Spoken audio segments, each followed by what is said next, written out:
admits as a kid he did not like to play football. He preferred basketball. Got into the NFL and decided to make a career of it. He may retire after this year, but chances are he won't. This game will have a lot of bearing on that. Pearson and Dennison deep, and Girella kicks it. End over end. Who's it coming down to? Preston at the 3. Out over the 10. Reverses the football. At the 10, the 15, to the near side, the 20, the 25, the 30, the 35, the 40, the 45, the 50. Over the 50 to the Steeler 45. And the tackle is made. And the runner is knocked out of bounds. Tom Henderson took the reverse, coming from the far side of the field to the near side. And the tackle made in front of the Steeler bench by Roy Girella, who is hurt on the play. Yes, Roy Girella saved the Steelers from a touchdown. Henderson took the reverse just short of the 10-yard line. He's a big linebacker who has been used as a kickoff return man. He has that kind of speed. So the Cowboys open with the razzle-dazzle, take the kickoff to the Steelers 44. Henderson is a linebacker who returned kicks before, according to J.D. Fogarty. All right, they run out of the I with a split end to the right and the flanker set to the right. Now they shift, go into a slot right formation. The setbacks are wide. They bring a man in motion to the left. That's the multiple offense. Here is Staubach rolling right. He's nailed. He fumbles the football. Picked up by a teammate running forward over the 50. Breaking through that time to get him was L.C. Greenwood, nailing Roger Staubach. Then the ball was picked up, and Ernie Holmes made a tackle as the fumbled football was carried forward by John Fitzgerald, the center. So a loss back to the 45 is actually negated to a loss to the Pittsburgh 49 on a sacking of Roger Staubach. And I guess, Jack, I'm going to have to watch this one standing because the folks in front, you can't blame them. They jump up, and I can't see the ball game. It is second down and 15 yards to go for the Dallas Cowboys. They move right to left at the far hash mark. Staubach hands off inside. Robert Newhouse carrying the football. Cracked over the left side down near the 46-yard line. Ernie Holmes made the tackle on him. Advancing the football to the Pittsburgh 47-yard line where they will spot it. And a third down play coming up.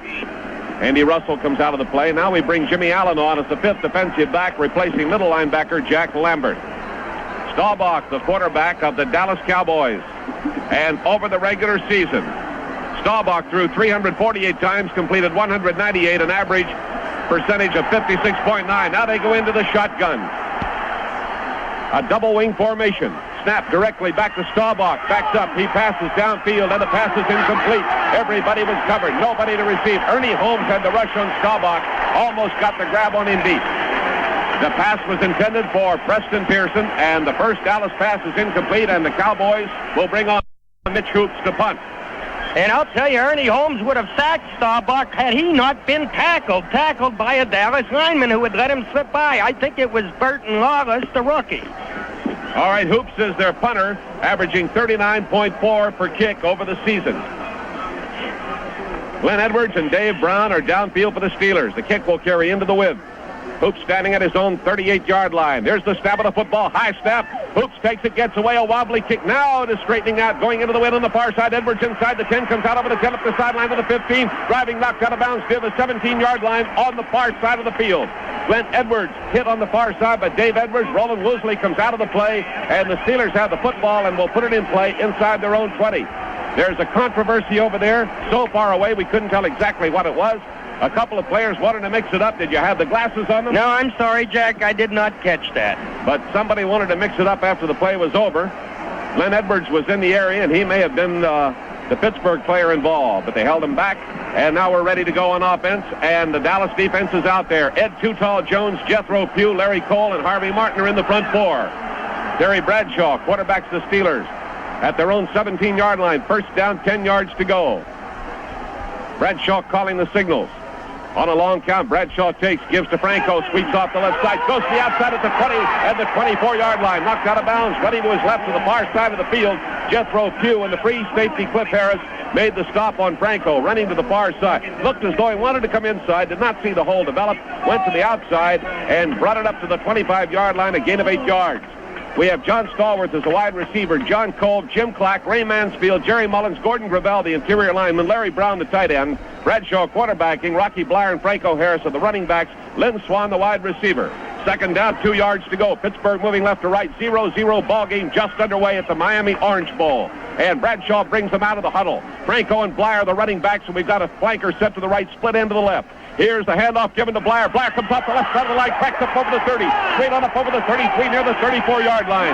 Rocky Blair, the ball carrier, and the tackle made by the free safety Cliff Harris. The Steelers have the initial first down of the ball game. 1st and 10 Pittsburgh at its own 33-yard line. So right off the bat, we see the Fleas, the small Steeler offensive line delivering. I talked before the game about how they had to be able to handle that big Dallas defense, and they are doing it right off the bat. Steelers have Lynn Swann to the right, John Stallworth wide to the left. The running backs are Blair and Harris. Quarterback is Bradshaw. Bradshaw gives it to Franco, finds the hole through the middle, and runs into trouble after crossing the 35. Is upended in a pile of people near the 37-yard line. Ed Jones and Harvey Martin in on the tackle for the Dallas Cowboys. Too tall Jones at left end, 260 in the program. Jethro Pugh, 250. Myron says he may go 265. Larry Cole at 250. Harvey Martin at 250. The linebackers, Dave Edwards, Leroy Jordan, D.D. Lewis. The cornerbacks, Mark Washington and Mel Renfro. The strong safety, Charlie Waters. The free safety is Cliff Harris. Steelers picked up 4 yards on the run. 2nd down and 6 yards to go. And the handoff this side is to Franco. He broke one tackle, came over the 40, was barely caught, and goes down at the 42-yard line. Almost had a big opening as he was caught by Harvey Martin and brought down, crossing the 40-yard line. It looked as though he was just about to see daylight. Pittsburgh making substitutions. Randy Grossman in as the second tight end. Sam Davis is in at guard for the Steelers. We bring our wide receivers off the field. 3rd down and about 2 yards to go. The nose of the football at the Pittsburgh 42-yard line. Dallas on the kickoff, pulled the first trick of the game, a reverse that brought the ball back to the Pittsburgh 44, but the Steeler defense held. The Cowboys gave up the football. This drive started at the Pittsburgh 17. A tight formation, 2 tight ends, Grossman, the close flanker on the right side, and the handoff goes to Franco, and he's nailed behind the 40 and manages to get back only to the 40-yard line as the Dallas defense came up with a big play. And up to make it was Mark Washington, the cornerback. Franco trying to find some running room to the left. Is nailed for a 2-yard loss. It will be 4th down and 4 yards to go. The defenses are strong. And now Bobby Walden will punt with the wind behind him at an angle. Well, there was no block on Washington, and it was simply Franco against him, and he did the job. Walden averaging 39.4 per kick on the season. Golden Richards downfield to receive for the Cowboys. The punt will carry left to right across your radio dial. Walden standing at his own 27-yard line. He fumbles the football. Walden is hit and nailed at the 29-yard line. Walden took the snap, fumbled it forward, picked it up, and the Cowboys came over him like a wall. Warren Capone, the first man to Bobby Walden. And the Cowboys take over at the Pittsburgh 29-yard line. Well, there was nothing wrong with the center snap to Bobby Walden. He simply dropped the football. The rush was on. Capone got there first and immediately was joined by a whole host of Dallas Cowboys, Dupre and several others. And as a result, the Dallas Cowboys take over at the Steeler 29-yard line, getting a big break in this ball game with only less than 5 minutes gone in the first quarter, and it's scoreless. Dr. David Huber talking to Roy Girella down on the sidelines. He'd had the wind knocked out of him on the tackle on the opening kickoff. Girella appears to be okay, maybe a little stiff.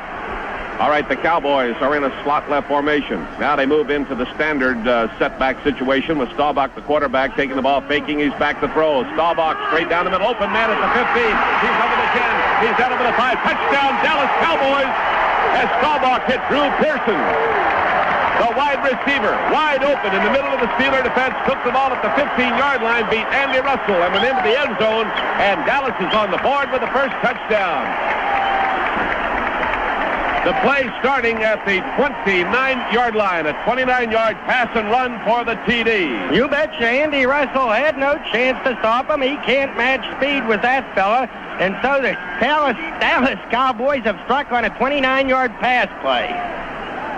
All right, Tony Fritsch will try for the point after. The ball is down. Fritsch kicks. It is up there. It is high enough. It is good. Dallas has taken a 7-0 lead over the Pittsburgh Steelers here at the Super Bowl. With time out on the field, we'll be right back. The Super Bowl 7-0. Tony Fritsch will kick off right to left for the Dallas Cowboys. A soccer-style kicker. Boots it low, sailing wobbly, coming down, and picked up by Mel Blunt at the 7. He's out over the 10, the 15, the 20, the 25, driving for the 30, and is ridden down at the 33-yard line. Mel Blunt on the return. Backed up with the ball a yard or two after he took it, came forward. Randy White made the stop on him. Randy White was the man who was mixed up in an earlier argument with Let's see, who was involved in that argument on the Pittsburgh? Oh, it was Glenn Edwards and Randy White back earlier in the game, and we could not see exactly who it was, but that has been determined. They were having a mild argument. Dallas leading 7-0. Steelers with the ball again. Pittsburgh gave it up at its own 29 after Bobby Walden fumbled the snap and fell on it on 4th down. Pittsburgh punting. Bradshaw. First down, 10 yards to go. Dallas almost offside. The handoff goes to Franco, looping over the right side, goes to the 35, drives to the 40-yard line. Franco Harris looping out over the right side of the line, comes to the 40. D.D. Lewis and Cliff Harris team up to make the stop for the Dallas Cowboys. 2nd down and about 3 yards to go after a 7-yard gain. Right now we pause for station identification.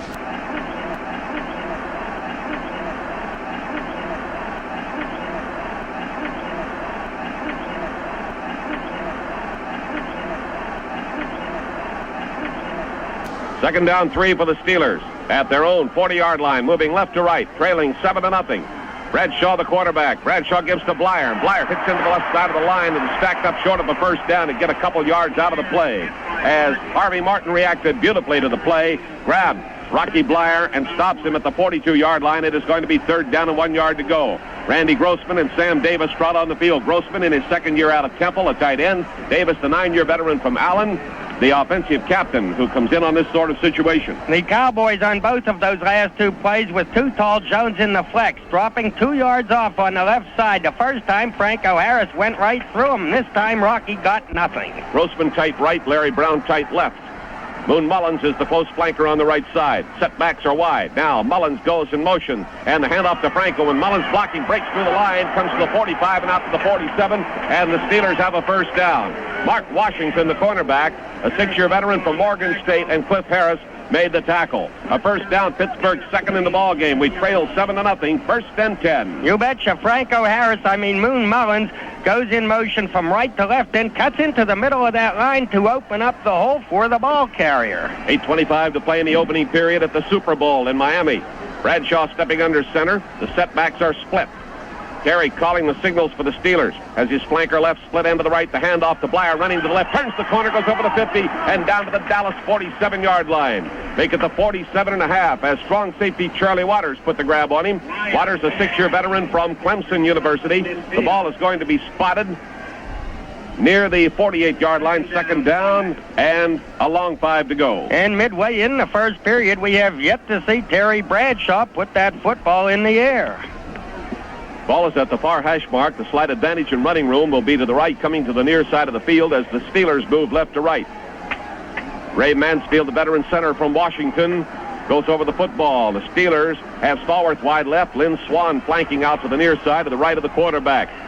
The tackle edges in a step or two, and back goes Bradshaw to fire to the near side, and it may be intercepted.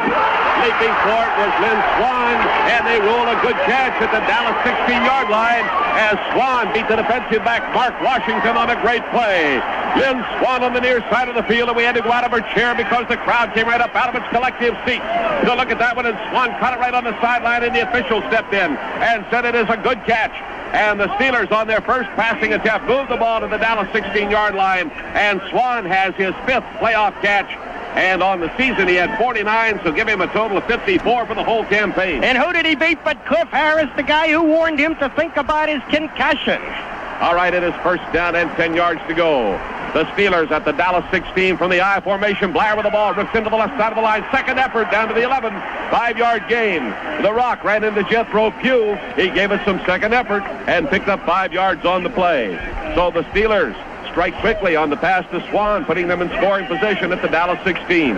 They're moving toward the goal line to the right. Dallas leading in the ball game 7-0. The clock turning with 7 minutes to play in the opening period at the Orange Bowl in Miami. Steelers out of the huddle over the football at the 11-yard line. Stallworth goes left. Swann comes to the near side. If you're watching the ball game and listening very closely, the running backs, Harris and Blyer, the give to Franco. Watch him. Here he comes to the right. He turns, goes over the 10, and he is down near the 7-yard line. Franco Harris coming to the right, cutting back inside the block and going down to the 7 with Too Tall Jones and Leroy Jordan putting the grab on him. He is short of a first down at the 7. That's okay. 3rd down and 1 to go at the 7-yard line. That means if you can crack it in closer, you'll get the first down at a better, more opportune position. And D.D. Lewis, the linebacker, arguing with Rocky Blyer, telling him his block on him was not kosher, and it was inside D.D. Lewis that Franco steamed to make that yardage. Sam Davis and Randy Grossman re-enter the ball game on the third and short yardage situation of the afternoon. We made one third down and missed on another attempt. Two tight ends, flanker, Moon Mullins in motion, and Bradshaw rolls right, puts it wide open in the end zone. Randy Grossman takes it for the touchdown. They crossed him up. They had two tight ends, and they had Mullins going in motion and cutting into the line, and Dallas was geared for the run. They did not get the run. Bradshaw took the ball, flipped quickly to Randy Grossman, the second-year man from Temple, wide open in the end zone for a Pittsburgh touchdown. Now, you talk about crossing them up on offense. They knew we were going to run, and we didn't run. Well, Chasno put a wrinkle in, you betcha, with Moon Mullins in motion going toward the middle of the line. They're looking for that running play, and Bradshaw whips the pass to Grossman wide open. Walden the holder, Jarrella the kicker. The ball down at the 10. Jarrella kicks it. It is wobbly. Did somebody get a hand on it? It is good. It is good. The ball game is tied at 7-7. 67 yards in 8 plays. The scoring play, the pass to Randy Grossman. Steeler football continues after this brief timeout.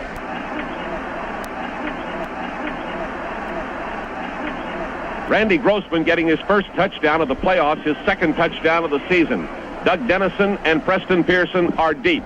Dennison to the left of the kicker to the far side, Pearson to the near side. They used a reverse on the earlier kickoff. Not likely they'll try it again. Ball teed at the 35. The kick will carry left to right. Here comes Jarrella. Kicks it for Pittsburgh. High, relatively short for Roy. Coming down at the 12. Pearson out over the 15, the 20, the 25, coming to the sideline at the 30 and is brought down near the 35-yard line along the near side of the field. Preston Pearson tackled by Jimmy Allen as he returns the football to the Dallas 35-yard line. It will be 1st and 10 for the Cowboys. And you can bet that the reverse that the Cowboys used on the opening kickoff had to slow down the Steelers special team on this kickoff. They had to be a little wary, a little leery to see if the Cowboys would give them more of that razzle-dazzle. Cowboys at the 35. First down 10, the Cowboys in the first quarter moving right to left, a 7-7 ball game in the Super Bowl. Roger Staubach, the quarterback, and he gives the ball off to Robert Newhouse. Swings left, comes up over the 35, the 40, and goes to the 42-yard line. Newhouse coming toward the near sideline, hit by Ernie Holmes and Mel Blunt of the Steelers. Newhouse is a 5'10", 200-pound tank in his 4th year out of Houston. Now, Newhouse, over the course of the regular season, as far as rushing was concerned, led the Cowboys 930 yards on the season. In the playoffs, he's carried 28 times for 97 yards. So he's their leading ground gainer.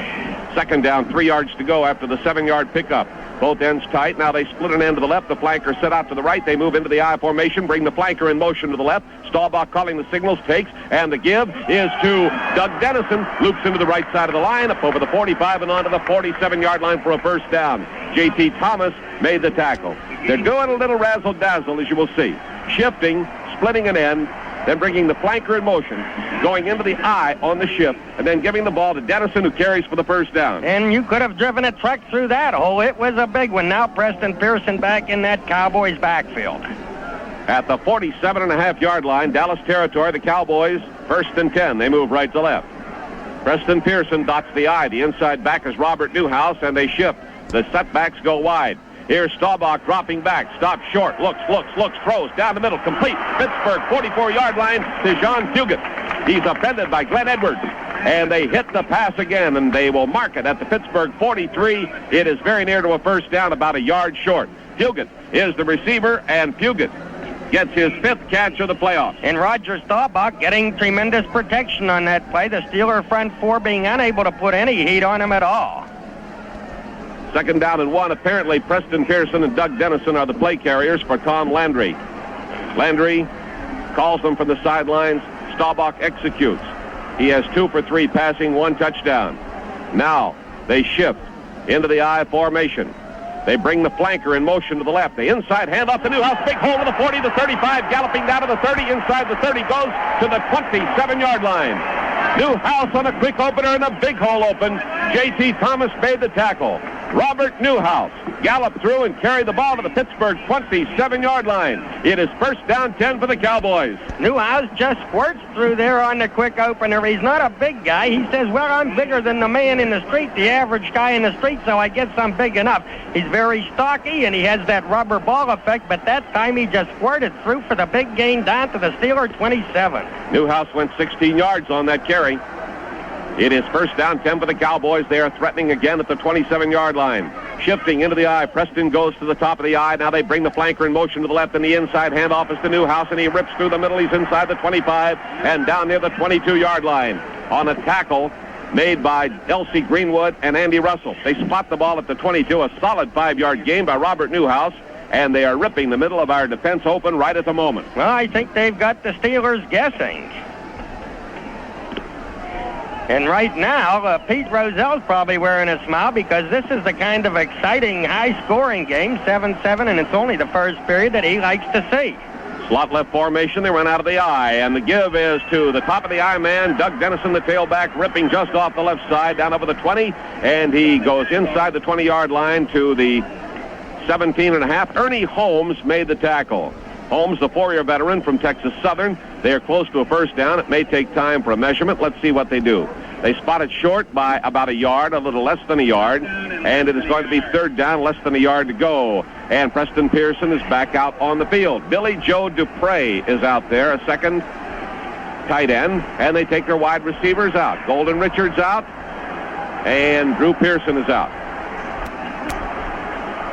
All right, a tight formation with a flanker set wide to the right. Staubach calling the signals. Handoff, Newhouse hitting into the line, and he may have been stopped. Ernie Holmes got him.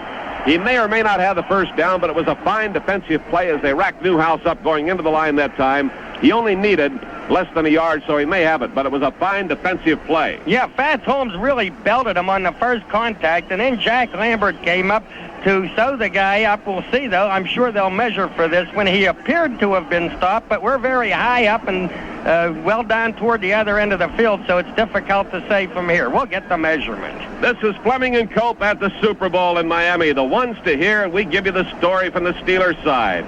And you will hear it throughout the afternoon today as the Steelers go for a second straight Super Bowl title. They are looking at it very closely. Myron's got the glasses on it, and they have missed it by inches on a great defensive play by Ernie Holmes. Fourth down and inches to go. And the decision is with Tom Landry. And he's going to go for it.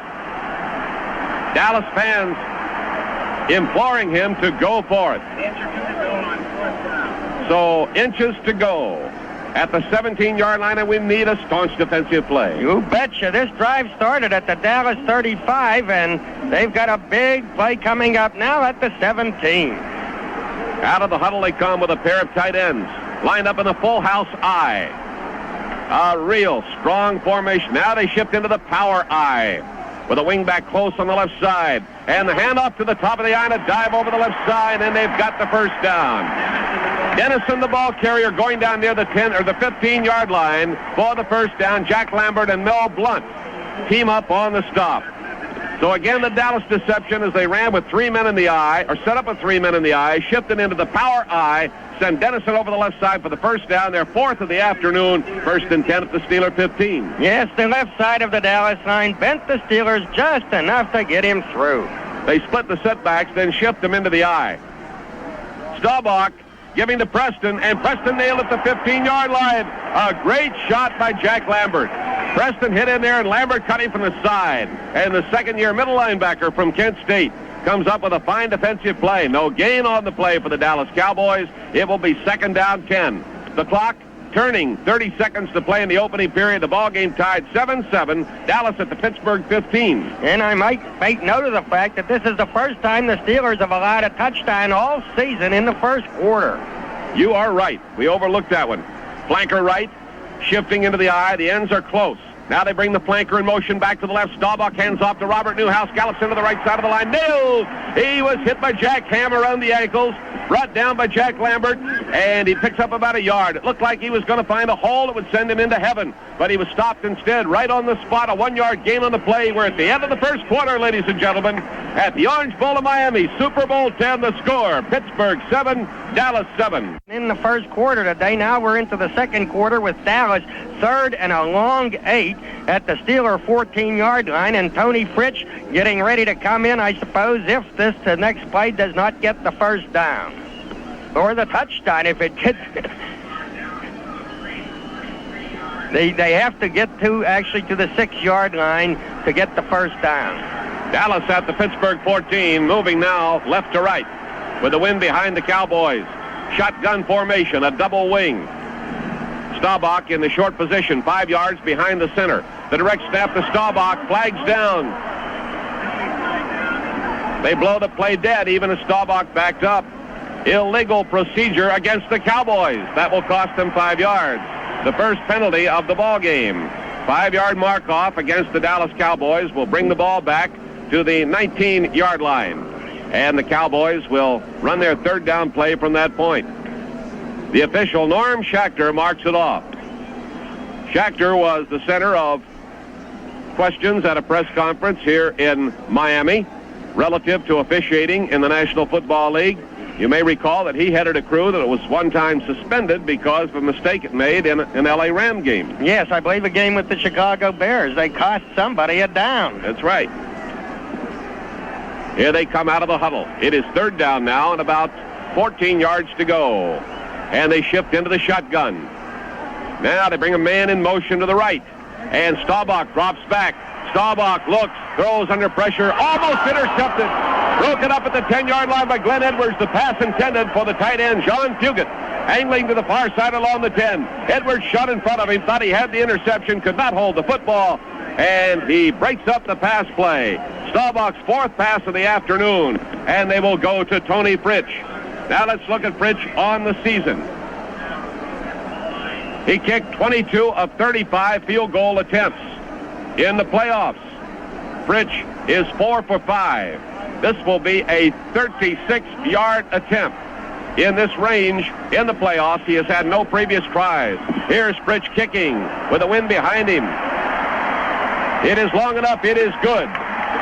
A 36-yard field goal by Tony Fritsch, and the Cowboys take the lead 10-7 with timeout on the field. We'll be right back. His belly, and if he holds that ball, he is very likely off to the races down the far sideline, maybe all the way. It was a distinct possibility. So instead, the Cowboys kept the ball, kicked the field goal. They trail they lead the Steelers 10-7. Tony Fritsch will kick off left to right, and here's the kick sailing, spinning downfield, bouncing inside the 20, scooped up at the 13-yard line. Mel Blunt with the football up over the 25, the 30, digs and goes down at the 33-yard line. Blunt, fielding a tough one, brings it forward, is tackled by Bob Brunig, and goes down at either the 32 or the 33-yard line. We'll see where they finally spot the football, and they bring it into the hash mark at the far side of the field and set it between, now they're putting it right on the 32. First down, 10 for the Steelers. Trailing 10-7. Cowboys got the field goal with 14:45 to play in the second quarter. Pittsburgh moving right to left, and we'll check that interior line for you in a moment. Terry Bradshaw has them lined up. Bradshaw drops back. He wants to throw, and he's hit as he lets loose for the football, and it's almost caught. He was hit that time on a rush by Ed Too Tall Jones as he released the football. It went wobbling downfield, and John Stallworth made a try for it coming back, and it fell incomplete. A great rush on Bradshaw. Stallworth at one wide receiver post. John Kolb, Jim Clack, Mike Webster, the second-year man from Wisconsin, Sam Davis, Gordon Gravel, the interior lineman, Larry Brown, the tight end. Blyer and Harris are the running backs, Lynn Swann, a wide receiver, Bradshaw, quarterback. Second down 10, the Steelers at their own 32-yard line. Webster's over the football. Flanker left, split end to the right to the far side of the field, and the handoff to the second man through. Blyer comes up over the 35 and rips his way on to the 39-yard line. Blyer, the second man through, found the hole. They spot the ball back at the 38-yard line where he touched down. Cliff Harris gets credit for the tackle. It's going to be third down and 4. Linebacker Tom Anderson just managing to get a hand on Rocky to trip him up. Otherwise, he is across the 40 and well beyond for a first down. Swann aligns to the far side, and Stallworth comes left. Running backs are split. Blyer and Harris. Bradshaw under center. Bradshaw drops back. Bradshaw runs forward. Here's Bradshaw angling to the near side over the 40. Still running. He's to the 45 and out of bounds at the 45-yard line. Bradshaw, resourceful as ever, coming forward to the 40, angling to the near side, and stepping out of bounds at the 45-yard line. He has a first down for the Steelers. And to get it, he had to turn on the speed and beat 34-year-old linebacker Leroy Jordan. Terry did just that. Jordan appeared to have a good angle on him, but Terry gave him a burst, made for the sideline, and the Steelers are in business with the first down at their own 45-yard line. Thus far, it has been an exciting football game. We're in the second quarter, the Cowboys leading 10-7. 13:43 in this opening half. remaining. Bradshaw sets his ball club up at the Pittsburgh 45. Bradshaw gives it to Franco, running to the left, runs into trouble, cuts forward, goes to the 50, breaks the tackle, and down to the Dallas 45-yard line. They will spot it inside at the 44.5 with a tackle made by Leroy Jordan, the middle linebacker. Franco, with some great running that time, picks up a first down for the Steelers, their 6th of the afternoon. He appeared to be in trouble behind the line of scrimmage, made his cut forward, ran over someone, and then galloped into Dallas territory, and they have it inside the 45. Well, yes, Charlie Waters, a defensive back, was in that backfield, but Rocky got just enough of him to free Franco, who made good yardage on the play. Steelers come out of the huddle, and Dallas throws up a 5-man front with a backer pulled in tight on the right side. They line up in the I formation. Blair at the top of the I. Here's Bradshaw flipping it into the left flat to Stallworth. He's in trouble, and he's brought down at the 49-yard line. Stallworth, as they attempted to set up a flanker screen, was a dead pigeon out there. Harvey Martin got him, and they bring him down back near the 50-yard line, a loss of 5 yards on the play, as they failed to set up the screen, and Stallworth was in trouble from the very start. Completed pass for negative yardage. Bradshaw is 3 for 4. Yes, Mel Renfro was in there right away, although he didn't make the tackle. The only man near Stallworth who could give him a block had to take care of Renfro, and then the next man, of course, splattered Stallworth. Bradshaw passing. Bradshaw sets up and throws, and there's his man Stallworth with a fantastic, can't hold on to it. It is covered. Now what will they rule? He held it, and they're going to roll. It is a completed pass down to the Dallas 37. Stallworth held on to that ball, was hit, forced back, juggled it, finally lost it, and the official rules it was blown dead at the Dallas 37-yard line. Great break for the Steelers, a great catch by Stallworth. It will be 3rd down and about 2.5 yards to go. And what a catch it was, because he had to leap just as high as he possibly has ever leaped in his lifetime. He was really up in the air stretching for that one. Stallworth's 2nd catch of the game, his 4th catch of the playoffs. Pittsburgh 3rd down and about 2.5 yards to go. Bradshaw lines them up. Bradshaw giving the ball to Harris, and he is nailed. Harris on a cross buck into the middle of the line, coming right to left, is stopped short of the 35-yard line. Let's see where they uncover the ball. Too Tall Jones, Jethro Pugh, and Harvey Martin in on the tackle. They set it back to the 36. It will be 4th down, 1.5 yards to go. They picked up about 1 yard on the play. All right, here comes Randy Grossman on the field. Jim Clack comes on the field for the Pittsburgh Steelers. The 2 wide receivers come out. 4th down, 1.5 yards to make, and the Steelers will go for it at the Dallas 36-yard line. Talk about conservative football. This is not the type of football we've seen during the regular season. This is normally a punting situation. Here's Bradshaw back to pass, firing to the far side, and it is juggled and dropped by Franco Harris. The defensive play put on Harris on the far side of the field by Cliff Harris. The pass was on the mark. Franco took it, appeared to have it, juggled it, and lost it. The pass is incomplete. Dallas will take over at its own 36-yard line. Timeout on the field with the score Dallas 10, Pittsburgh 7. We'll be right back. Well, it was not a typical Chaz Knoll play, but the Steelers appeared to be getting away with it as Terry Bradshaw threw that pass into Franco Harris's hands. Franco, however, did not make a clean catch, and here came Cliff Harris, perhaps, well, certainly one of the hardest hitters in the National Football League, and you better make a clean catch when that guy is coming. And he hit Franco, and the ball popped loose for an incomplete pass. So the Dallas Cowboys take over at their own 36-yard line. And, I was surprised, very frankly, that Chaz Knoll would go for it on 4th and a legitimate 1 yard to go. But he went for it, and it didn't work. Dallas has the football. 1st and 10 at its own 36. John Fitzgerald goes over the ball now. Roger Staubach steps in, shifts them. Staubach takes, gives, and the carrier, Robert Newhouse, gets short yardage and is gang tackled along the 38-yard line. He'll get a couple of yards out of the play. Newhouse was the ball carrier. Down at the bottom of it, J.T. Thomas, along with him Steve Furness, who is now in there for the Steelers. Furness in his 4th year out of Rhode Island, 6'4", 255 pounds, playing in place of Joe Green. We've got 10 minutes and 28 seconds left in the second quarter. The Steelers defense thus far has not delivered the big play. Glenn Edwards had a chance at an interception, couldn't hold the ball. Call it close to a 3-yard gain, second down, and a long 7 yards to go for the Dallas Cowboys. They move left to right, and they lead 10-7. Shift their setbacks wide, and Staubach drops back, stops short. Now he fires, and the pass is complete up to the 44-yard line. Immediately, the receiver, Doug Dennison, who had come out of the backfield, was hit by Jack Ham and brought down, but he makes it to the 44-yard line, about the 44.5. And that's going to leave him a couple of yards short of a first down, about 1.5 yards for the first down on third down coming up. Steve Furness fouled into Roger Staubach, but just a little bit too late. He, of course, had gotten the throw off. Dennison getting his third catch of the playoffs, his first one of the afternoon. We have Staubach 3 for 5 passing, 1 for a touchdown. Near hash mark, Cowboys out of the huddle. Sending the flanker to the left to the far side, splitting it end to the near side. The Cowboys shift into the eye. Preston Pearson is the tailback.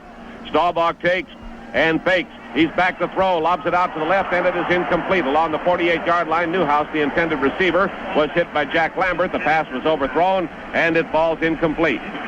So Pittsburgh has stopped Dallas on a key third down play.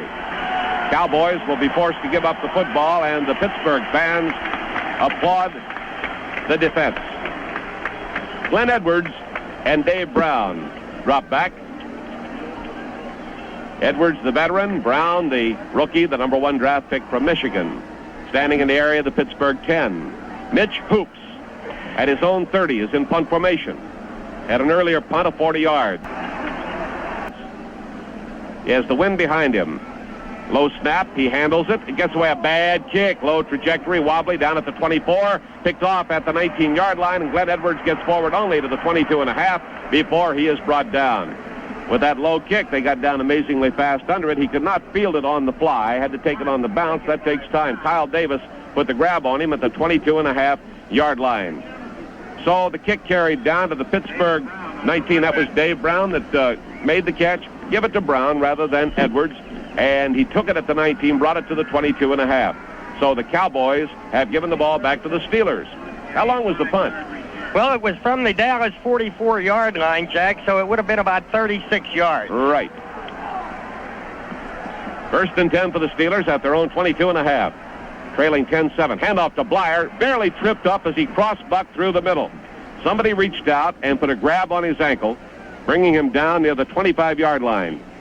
Charlie Waters gets credit for the tackle, and Rocky that time needed but a step on that one particular defensive player to get additional yardage because he had the hole, and he reached out and grabbed him to the ankle, and down he came. Out of the huddle. Lynn Swann lines up out to the right.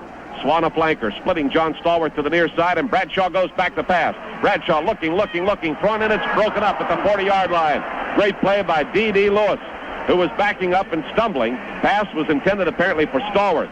Blyer was wide open short to the left coming out of the backfield. Bradshaw went long, and D.D. Lewis, the right side linebacker, a 7-year veteran from Ole Miss, stumbling, backing up, reached out and knocked it down at the 40-yard line. So again we see Bradshaw throwing on first down. We've got 8:31 left in the second quarter. He's got plenty of, second down. But the comparison is, of course, with earlier in the game where they were sticking pretty much to the ground. All right, it's 3rd and 8 now at the 25-yard line. Dallas makes some adjustments in its defense. 2 linebackers now, 5 defensive backs. Cowboys guarding against the pass, which appears to be obvious. Bradshaw drops back. Bradshaw hit. Bradshaw goes down at the 20-yard line. Bradshaw hit on a fine play that time by Harvey Martin. Randy White was in there. He had been one of the substitutes that came in just before the play. So Bradshaw sacked for the first time this afternoon. Yes, Randy White actually was pinned down on the bottom of a pile, but he managed to get a hand free and reach out and pull Bradshaw down. Golden Richards, a single receiver for the Cowboys. Bobby Walden standing at his own 7 in punt formation.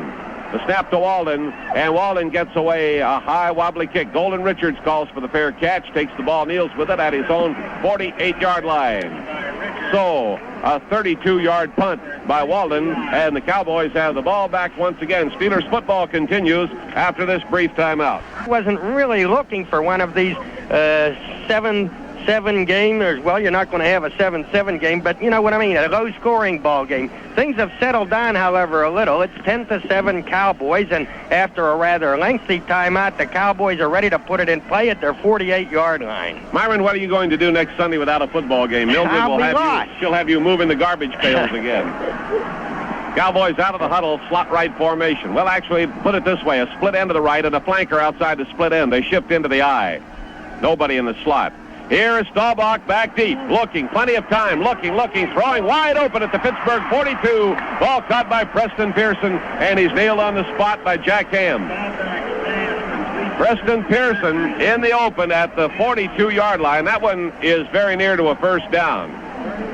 They have brought the football and spotted it at the 42, and now they'll take a look at the sticks to determine. Second down, about a foot. They call it second down and a foot to go. The Cowboys strike on their 7th pass, their 4th completion of the afternoon, and Pearson getting his 13th catch of the playoffs. You may recall against L.A. he had 3 touchdown catches. All right, here's a fumble on the handoff, a dive for the football. Who has it? The Pittsburgh Steelers? Nope, the Dallas Cowboys. Official finally signaled in the other direction. Staubach trying to hand off on the play, and there was a fumble and a dive for the football, and it was recovered by the Cowboys. Back at the 43. Well, Staubach recovered it, I believe himself. I'm not sure about that, but he juggled the snap, and then he tried to hand off to Dennison, hitting up the middle. The ball bounced off Dennison's hip, but the Cowboys recovered, so they've got it at the 43-yard line of the Steelers. John Fugit and Billy Joe Dupre are both in there, a pair of tight ends. A new offense now, 2 tight ends, flanker wide right. Here's Staubach. Stopping short, throwing out to the far side, and it is complete at the Pittsburgh 37 on the sideline to Preston Pearson. Angling to the sideline, Pearson took it, forced out of bounds by Glenn Edwards, and they have come up with a first down. Staubach has completed 5 of 8 passes. Preston, his 2nd catch of the afternoon. Dallas getting its 5th first down of the day, and the Cowboys appear to be on the move again. And the Steelers, again, are not coming up with the big defensive play. Twice today, the Cowboys have fumbled, but the Steelers have recovered neither of those. All right, it is first down 10 for the Cowboys at the Steeler 37. Hand off to Robert Newhouse. Swings left, cuts back, and is caught at the 35-yard line, brought down at the 34 as he leans forward, and the tackle made by Mike Wagner, the 5-year veteran from Western Illinois. Gain of 2 yards on the play, 2nd down 8 for the Cowboys. They lead 10-7 with 6:15 to play in the 2nd quarter. And while Andy Russell was being taken out of the play by a blocker, Wagner came up very nicely to fill the hole and make the stop. Ball is at the Pittsburgh 34-yard line in possession of the Cowboys. John Fitzgerald goes over the ball. Ralph Neely, Burton Lawless, Blaine Nye, Rayfield Wright, the interior line along with Fitzgerald. Staubach drops back. They're after him, and he gets rid of the football, and it's incomplete. Preston Pearson in the left flat area was trying to catch it. He was nailed by Jack Ham, or rather by Jack Lambert. Dwight White and Ernie Holmes had the rush on Staubach. Then Preston had something to say to Lambert. May have put a hand on him, and Lambert spun away from them. So a little flurry of feelings between Lambert and Preston Pearson. Yes, Lambert's got a temper. He was at it with Rocky Blyer in practice this week. The word got around that they had actually had a fight. Well, it hadn't reached that stage, really, and actually Lambert had kind of made a joke out of it, laughed it up by the time the thing was over and done with. So anyhow, the Cowboys have the ball at the Steelers 34 now, 3rd and long. Dallas tight end John Fugit is out of the ball game with a pulled hamstring. Lambert has gone to the sidelines. Jimmy Allen is in as a 5th defensive back for the Steelers. 3rd down, 8 yards to go. Cowboys in the shotgun, direct snap to Staubach. He's back there looking now, running forward. He's nailed. He gets loose again. He's going to throw the football. He has lots of time. Now he throws, and he's got a man wide open. The pass is caught at the Pittsburgh 27-yard line. Pulled in by Charlie Young, and finally he's forced out of bounds near the 20-yard line. Mike Wagner made the play on him. They had Staubach, and he got away. Scrambling. Had lots of time to throw as he scrambled and scrambled again. And finally, you can only hold up so long in the defensive secondary. There was Charlie Young to catch the football, and he was brought down near the 20-yard line. And it appeared that L.C. Greenwood, he was the guy. L.C. was going to sack Starbuck. He looked like he had a good shot at him, but he just could not hold him. Charlie Young's first catch is second of the playoffs, a 14-yard pass play. And Starbuck pitches out to Newhouse, and Newhouse is nailed by Andy Russell. Back at the 24-yard line, a pitch out to the left side, and Russell was right there to grab Robert Newhouse. By all intents and purposes, Starbuck should have been sacked. But he is not that easy to grab, and he showed his resourcefulness as he got rid of the football and got it down to Charles Young, advancing to the 20. Now we break up the play, a 4-yard loss. Andy Russell making the tackle. And a great tackle. He just ran down Ralph Neely, a big offensive lineman. Great play by Russell.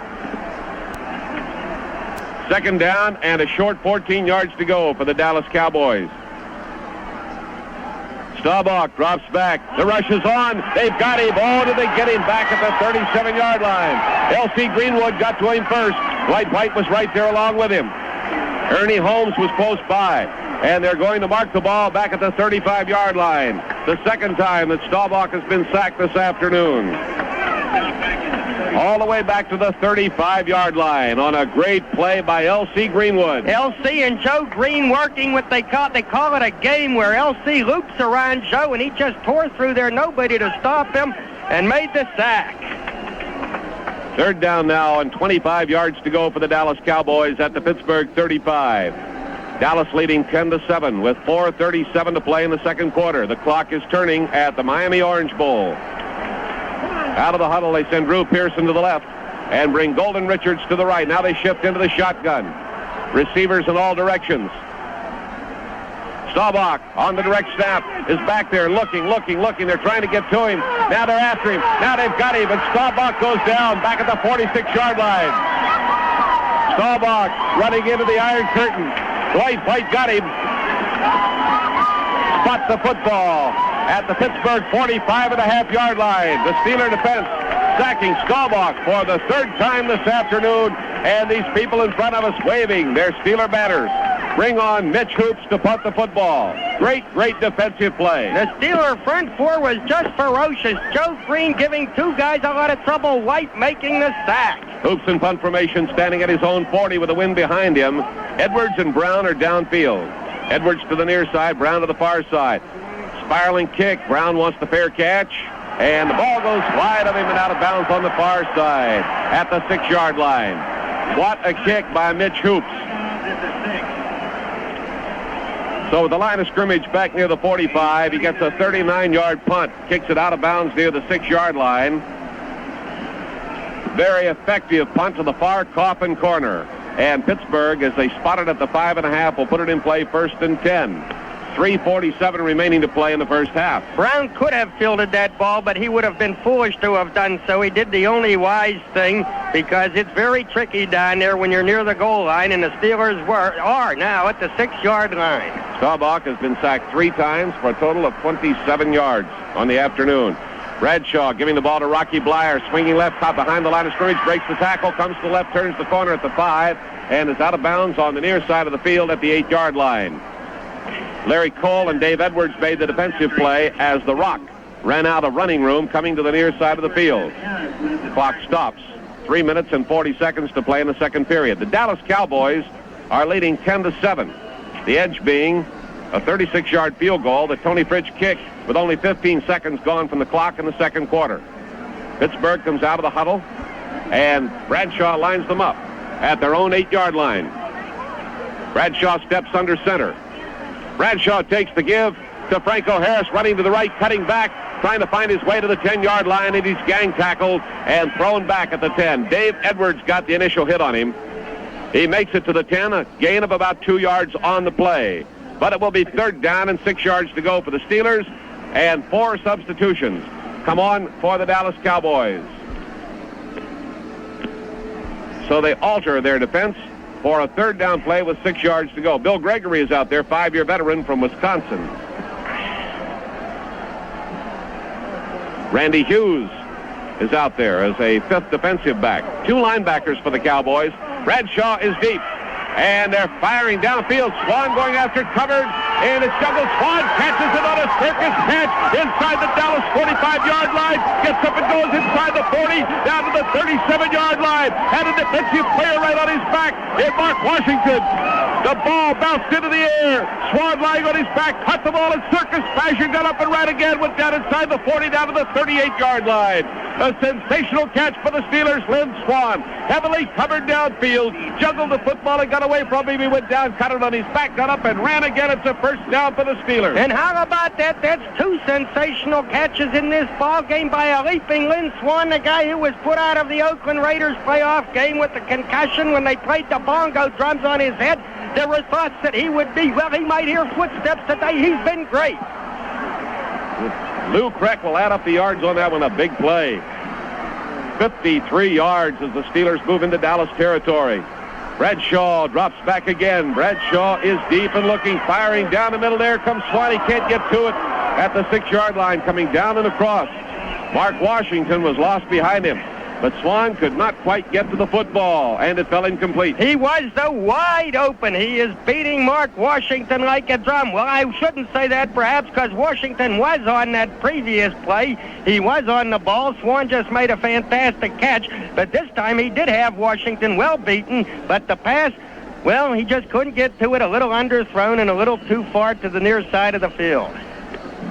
Well, it's second down 10. We get the 2-minute warning here in the first half, and we'll be right back. Well, we've raved about the catch that Lynn Swann made a few moments ago, but how about the throw? How about Terry Bradshaw standing a yard deep in his end zone on third down and laying that ball out there way downfield right on the money? So it was a pressure toss by Bradshaw, and the Steelers right now have second down and 10 at the 38-yard line of the Dallas Cowboys. And, Bradshaw had to hit on that pass. Well, I won't say he had to, but if he had not, the Steelers would have been punting from their own end zone. The pressure then would have been on their defense for sure, but instead we have the Steelers on the move. 1:59 remaining in the first half. They trail the Cowboys 10-7. What an afternoon, and what action. It is second down 10 at the Dallas 37. Bradshaw sets them up. He's ready to go. Bradshaw takes. The give is to Blyer over the right side, cuts back at the 35 and drives down to the 30-yard line. He's inside of the 29, short of a first down. But a fine game by Rocky Blyer. Tackle made by D.D. Lewis, the right side linebacker. They spot the ball back at the 30, and it's going to be third down and 2 yards to go for the Steelers as we come on with Randy Grossman and Jim Clack. Now the Steelers in a situation like this scored by passing. And on another recent drive, barely failed when Franco Harris could not hold on to the football. So the Cowboys will be guarding against the pass possibilities. Two tight ends, flanker close on the right side. Bradshaw, the quarterback. Here's Bradshaw taking, giving to Franco, and he leaps through the center of the line. He's down to the 27-yard line. He has a first down. Franco Harris leaping through that line, finally brought down by Leroy Jordan, the middle linebacker of the Dallas Cowboys. The Steelers have picked up a first down. It is a critical first down, their 8th of the afternoon, and they immediately call timeout to stop the clock. 1:10 remaining to play in the first half. The ball is at the Dallas 27-yard line in possession of the Steelers, and we've got ourselves a ball game. You betcha. And on that run for the first down, Franco Harris, well, it shows it's one of the big reasons he's so good. He can find the slightest crack, and he can cut on a dime. He was forced to just shade his run a little bit to the left, and just enough to find a tiny crack of a hole, and he got through there for the first down to the 26.5-yard line of the Cowboys in 1:10. That's plenty of time. Myron, in this final game of the season, let me cite a super crew in our Steeler radio booth. J.D. Fogarty spotting to my right, Lou Kreck spotting to my left, and the noted skier from Aspen, Tom Leslie, our producer, chief engineer. Leslie is also our babysitter on all road trips, and Leslie is the only man in the Super Bowl today who has stayed in 3 hotels this week in Miami. What's the matter? Isn't he paying his rent? I don't. He got in one that didn't have any hot water. He went to another one that didn't have a bed, and he wound up in one now with no furniture at all in the room, but he's sleeping on the floor. And Leslie doesn't complain. As soon as the Super Bowl's over, he takes off for Aspen, and we won't see him again till spring. Here they come out of the huddle. First down, 10 yards to go. at the Dallas 27. Flanker right, split in left. Bradshaw back to throw. Look out, look out, look out. Bradshaw, they got him. He's running now, hits one of his own blockers. Running back to the left. He's going to throw it. He does throw it, and it is complete inside the 20-yard line. Bradshaw hits Larry Brown, the tight end, at the Dallas 19. Bradshaw skipping like a ballerina. They had him. They didn't have him. He went right, he went left. He dropped back, and he finally got rid of the football and hit Larry Brown. And Leroy Jordan and Charlie Waters made the stop. We are seeing some kind of quarterbacking by Staubach and Bradshaw. I'll tell you, it was some scramble, and 6'9", too tall Jones was the guy who almost sacked him. All right, here they go again. Handoff is to Rocky Blyer, trying to slant into the right side of the line. We'll go to the 18-yard line. The clock is turning down to 37 seconds. Too tall Jones gets the tackle. Larry Brown, his first catch of the afternoon on the previous play. It is his third catch of the playoffs. The Steelers stop the clock with a timeout. They're at the Dallas 19. It will be third down and 2 yards to go. And where are we on timeout? I think they have one remaining. One left. And on that throw to Larry Brown, he dropped the football, Brown did, as two tacklers hit him, but they ruled that it was a good catch. D.D. Lewis, the linebacker who had fallen on the football, was screaming mad, and it reminded us of last year's Super Bowl when Larry Brown made a catch, and then the ball got loose, and they gave him the catch, and the many Vikes said, hey, you robbed us, you bums. Well, this one, I don't think there was a whole lot of question about it. It looked to me like the play was blown dead. And I'm certainly not going to quibble with the results. The ball is at the Dallas 19. The Steelers have third down and a long 2 to go. We've got 32 seconds left on the clock. That's still plenty of time to score. So let's see. Will Terry Bradshaw throw for this first down? Throw for the end zone? Will he send Franco through that line? Well, we'll know in a moment. This first half, the Steelers appear to have the advantage in the close calls by the officials. Dallas has had the advantage in those close breaks, such as that mishandling of a snap by Bobby Walden, the thing you seldom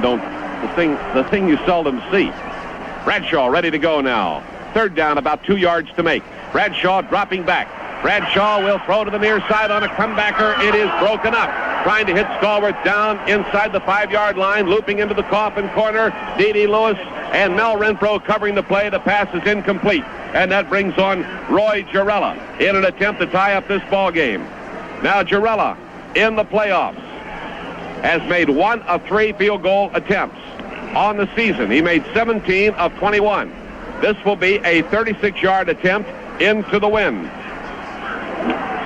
He's made 1 for 1 in the playoffs from this range, 5 of 7 in the regular season.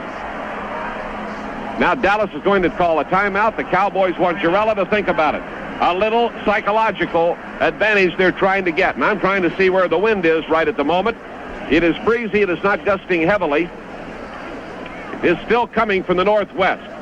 So Girella's got it coming at him from an angle. And it all depends on how the snap comes, whether it is gusting it. Now here it is gusting up as we're talking to you. It dies down from time to time. So the whole problem will be kicking when it's not gusting. And you were right about Dallas's motive, I'm sure, Jack, in calling the timeout. They want Girella to think about it. So these two teams are pulling out all the stops today. But Roy Girella's been here a while, and I would doubt that he will be affected by this strategy. Girella does have that wind to contend with, but Girella, he knows how to measure that wind. He knows how to place the kick, taking the wind into consideration. He is, of course, an outstanding kicker. So here he's ready to go now at the kicking from the 26-yard line. Tom Bender points out Charlie Waters thought they had 12 men on the field. He started off and came back, and thus the timeout. The ball is down at the 26. Girella kicks it. It is long enough. It is wide. It is no good. Girella's 36-yard field goal attempt fails.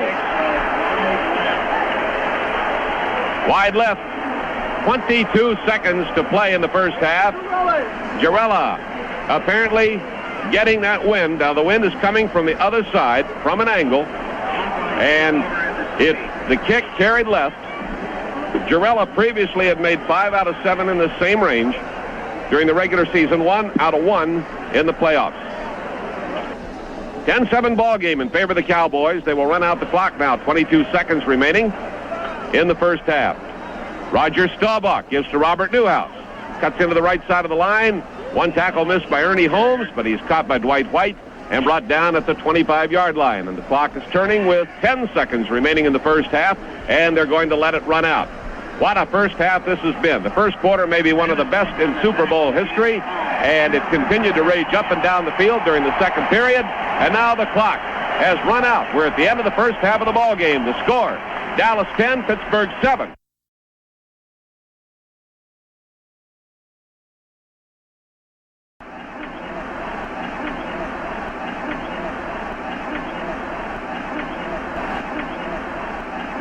Shadows beginning to lengthen here at the Orange Bowl. Here comes Fritsch, and he kicks it well. Wobbly but long. Coming down on the far side, Mel Blount at the 10 over the 15. The 20 goes to the sideline, the 25, and he's nailed. A solid hit at the 25-yard line. What a tackle put on Mel Blount on the far side of the field by Thomas Henderson. 18 yards to the 26. They will give him the 26. Henderson was the guy who took the ball on that reverse on the opening kickoff, and he put the hit on Mel Blount. Now it is imperative that the Steelers keep the momentum they had at the end of the first half and move this football. We're going right to left here in the third quarter. Steelers in black jerseys, gold pants, black helmets. Dallas in white jerseys and the light blue pants and the silver helmets. Handoff is to Franco. Franco hits into the middle of the line, and he's up to the 29 and stopped. Larry Cole at the bottom of the play for the Dallas Cowboys. Cole is an 8-year veteran from Hawaii. They will spot the ball at the 29-yard line, a gain of 3 yards, second down 7. Not a winner as far as Chuck Noll's measurement of a first down play. 3 of them won't get you the 10 yards. You'd like to have 4 on that play, at least. Dallas with 4 down linemen. A delay and a pitch out to the right side to Rocky Blyer, and he's trapped, and he's going down back at the 23-yard line. Rocky Blyer covered by Too Tall Jones and Harvey Martin. Make that Franco Harris. I've mixed up Frenchie Fuqua and Franco. I've never mixed up Franco and Rocky before. A delay and a fake by Bradshaw, and then the pitch, and they had it all the way. Well, I'll tell you, I know it was Franco because he got up from the pile, but a guy walked in front of me. This is a wonderful booth, just as the handoff was executed, so I never saw anybody get the handoff. This is terrific. We're looking out between people. They're very nice people. They've been kind to us, but we're right in the stands, as we told you. It is third down now, and a long 12. Bradshaw backpedals. Bradshaw sets up and throws, and Larry Brown juggles it. He is held. No flag. Larry Brown had no reasonable opportunity to catch that ball as his arms were being held by Cliff Harris. It was not seen that way by the men down on the field, so Pittsburgh will give up the football. And that is a vital series. 12th pass officially by Bradshaw with 6 completed. Bobby Walden is on in punt formation, kicking into the wind, standing at his own 10-yard line. Golden Richards, a single receiver for the Dallas Cowboys, back at the Dallas 40, the snap, and Walden gets it away under a big rush. Richards calls for the fair catch and takes it at his own 42-yard line. So Bobby Walden punts the football to the Dallas Cowboys, and with great field position, Dallas has the ball, and I don't believe they've been in bad field position all day. And that's just a kick of about 33 yards, so another short kick. Walden, of course, kicking into the wind. So Dallas, yes, will have field position at their own 42-yard line. We're in the early moments of the second half. It's about time for the big defensive play, the interception or the fumble recovery. That's what we need right now. We'll run over this Pittsburgh defense for you in a moment. Greenwood, Green, Holmes, and White up front, needless to say. Now they're shifting into the I formation. Staubach calling the signals. Pitch back goes to Preston, swings to the left. He's at the 40, and at the 41 he is picked up and stood on his head. Mel Blount was there to meet Preston Pearson.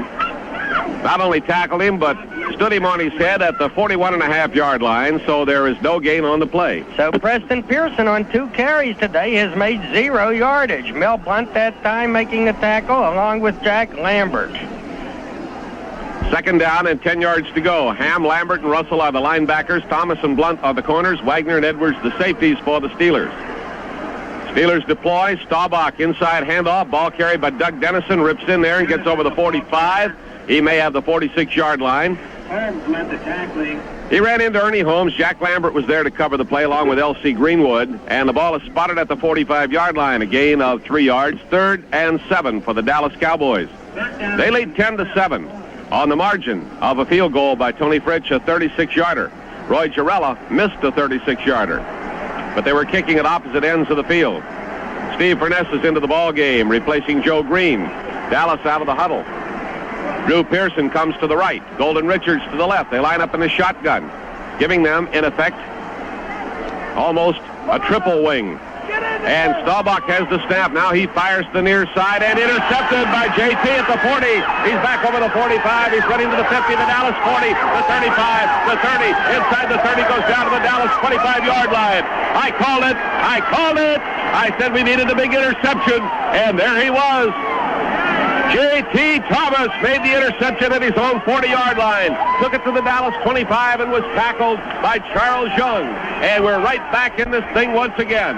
Well, he was throwing from the shotgun. The Steelers say he dropped back so far he has considerably longer to throw that it would help them probably to make an interception. I believe it was intended for Charles Young, but J.T. picked it off, took it back, 25, 35 yards all told, the Steelers at the Dallas 25. 35-yard return by J.T. Thomas on the interception.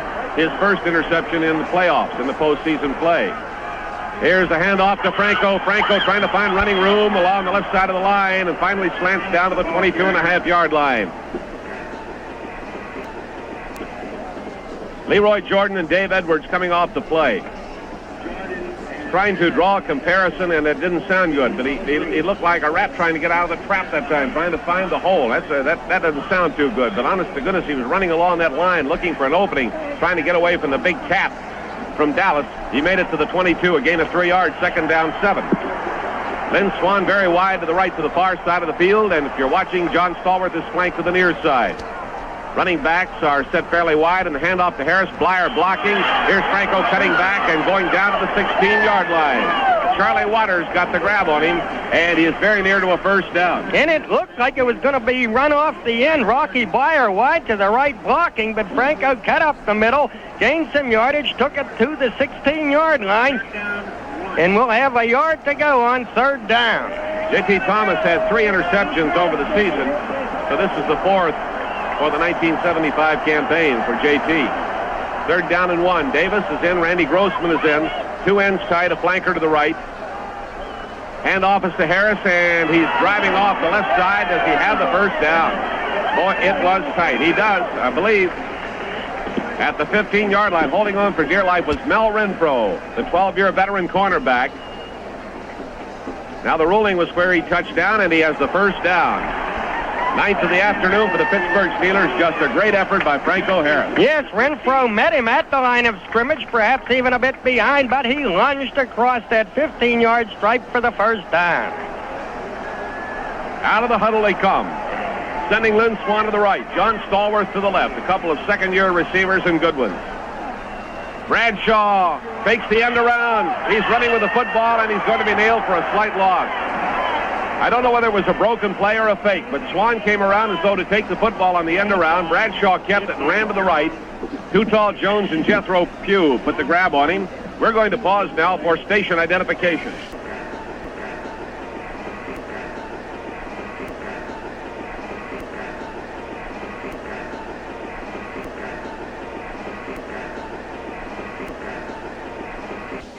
All right, the Steelers lose a yard. It is second down 11. At the Dallas 16-yard line. We're in the third quarter. Dallas leading 10-7. Slot formation to the left, wide. Bradshaw backs up. Bradshaw throwing to the end zone, and he overthrows Lynn Swann, who was in trouble trying to get into the end zone. Stallworth deep had made a move in toward the goalpost, and Swann could not get to the football. Pass is incomplete. Mark Washington covering defensively on the play, and it will be third down 11, and here comes Frenchie Fuqua. The Count de Paris has entered the ball game for the first time. He could not play in the Super Bowl a year ago because he was coming off an injury. Yes, he had those injured wrists that required surgery, but the Frenchman is in this ball game today, and let's see what happens. Slot right.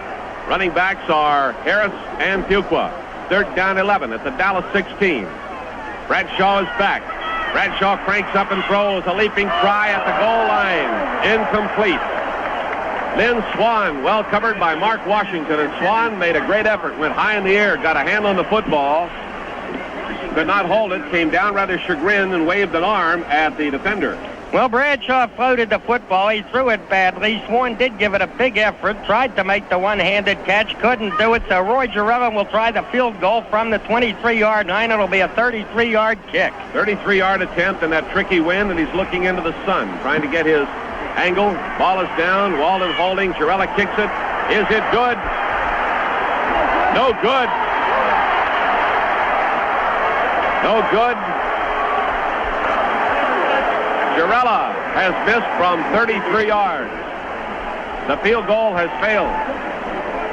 It's 10-7 Dallas, and we'll be right back. But right now, Roy Girella could be a goat in this ball game with 2 misses. The Steelers, of course, trailing the Dallas Cowboys 10-7 with little more than 9 minutes remaining in the third quarter. We're having another long timeout on the field.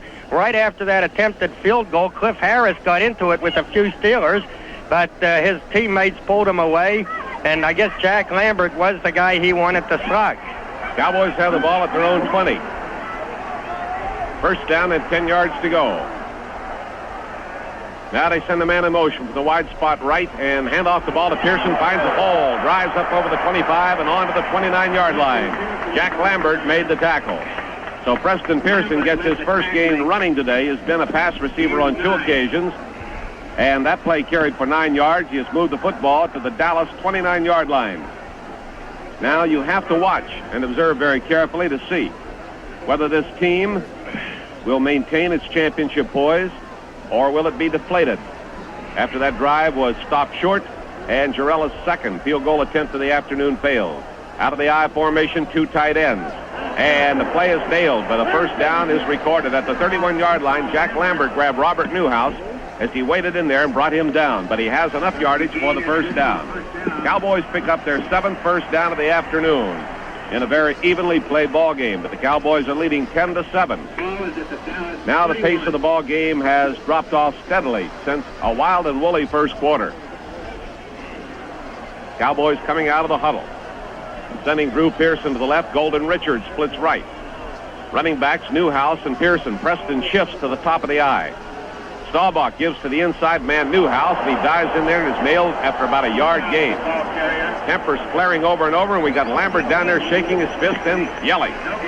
L.C. Greenwood and Ernie Holmes made the stop, and Lambert is just delivering a message. He is playing in a fury. I don't know whether he's hollering at the Dallas players or at the officials, but Jack Lambert is furious. He's going to lose about a half yard on that play. Newhouse had nowhere to go. It's imperative to shut him off right now. We're in the third quarter, 7:33 to go in this period on a turning clock. And they've got Doug Dennison in the backfield. Staubach gives the ball to Newhouse. Big hole on the draw.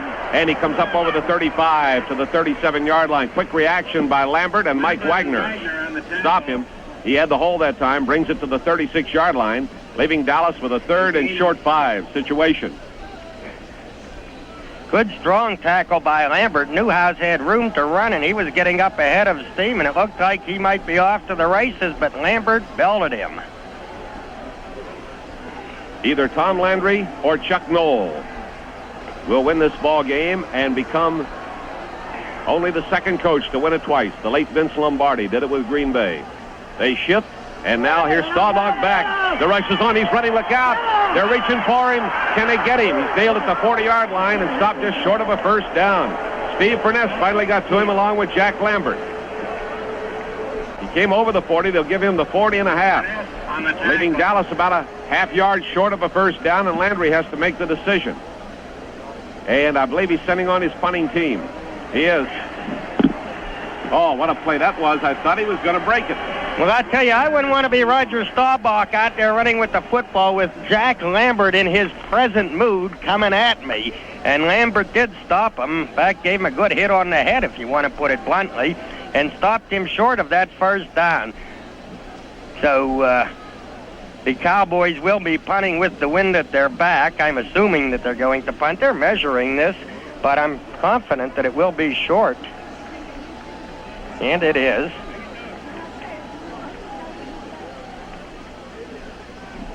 So Mitch Hoops will be punting with the line of scrimmage just across the Dallas 40-yard line. And with Dallas holding a 3-point lead, there, of course, would be little reason for them to go for the first down here. Of course, with Dallas, you never know. Tom Landry likes to pull rabbits out of his hat, so let's see. Rookie from Arizona standing back at the 25. We have Glenn Edwards and Dave Brown downfield. Hoops waits. Here comes the snap. And he gets the punt away. Spiraling like a bullet. Air is taken by Brown at the 15, out over the 20, and he has to fight his way at the 24-yard line, and he is stopped dead. Makes it back to the 24-yard line, and the initial hit put on him by Bob Bruning and Randy White. And the ball will be marked at the 24-yard line after a 45-yard punt, with Dallas leading 10-7. We have timeout in the ball game. We'll be right back. Well, Rocky Bleier, who was replaced briefly by Frenchie Fuqua the last time the Steelers had the football, is back in action now. He'll be in the Steeler backfield as they put the ball into play at their own 24-yard line.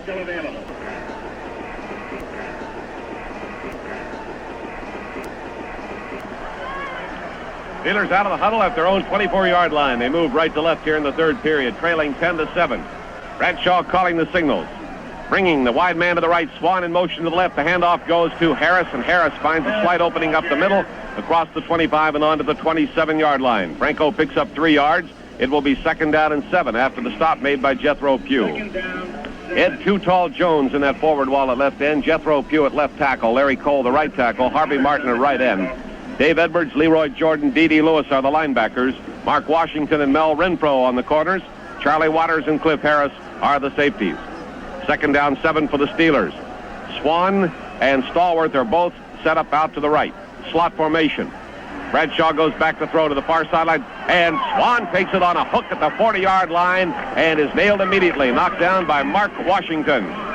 They say at the 39-yard line. So it's a first down as Lynn Swann makes the catch. And Myron, I have Swann with 3 catches on the afternoon, and I'm missing 1 receiver. You're missing 1 receiver? I'm missing 1 catch out of the 8 that we have had. But Larry Brown has had 1. Randy Grossman has had 1. I have Stallworth with 2 and Swann with 3. At any rate, we have the first down. That's the big thing. We can catch up with the other one later. All right. Pittsburgh puts it in play. Rocky Bleier, the carrier, hits up over the 40, goes to the 42-yard line. Leroy Jordan, middle linebacker. Big tough one in his 13th year out of Alabama. Makes the stop. 3-yard gain, 2nd down and 7. And the Steelers are having more difficulty in this second half running that football. The Dallas line has gotten tougher against the run, at least to this point. Swann is to the right, to the far side of the field. Stallworth is set up out to the left, to the near side, is the split end. And Bradshaw hands it off to Harris, breaks 2 tackles, keeps driving forward over the 45 to the 47. Another fine effort by Franco as he belted through 2 men. D.D. Lewis and Cliff Harris made the stop. And they now have the ball at the 47.5-yard line. It's going to be 3rd down and about 2 yards to go. Super Sunday in Miami. Fleming and Cope reporting from the Orange Bowl. Cliff Harris is the guy who said Franco will not run over me. Well, that time Franco ran over him, but Cliff is a tough guy. He hung on to make the tackle. Clock turning, 4:28 in the third quarter. Dallas leading 10-7. Steelers have the football at their own 47.5-yard line.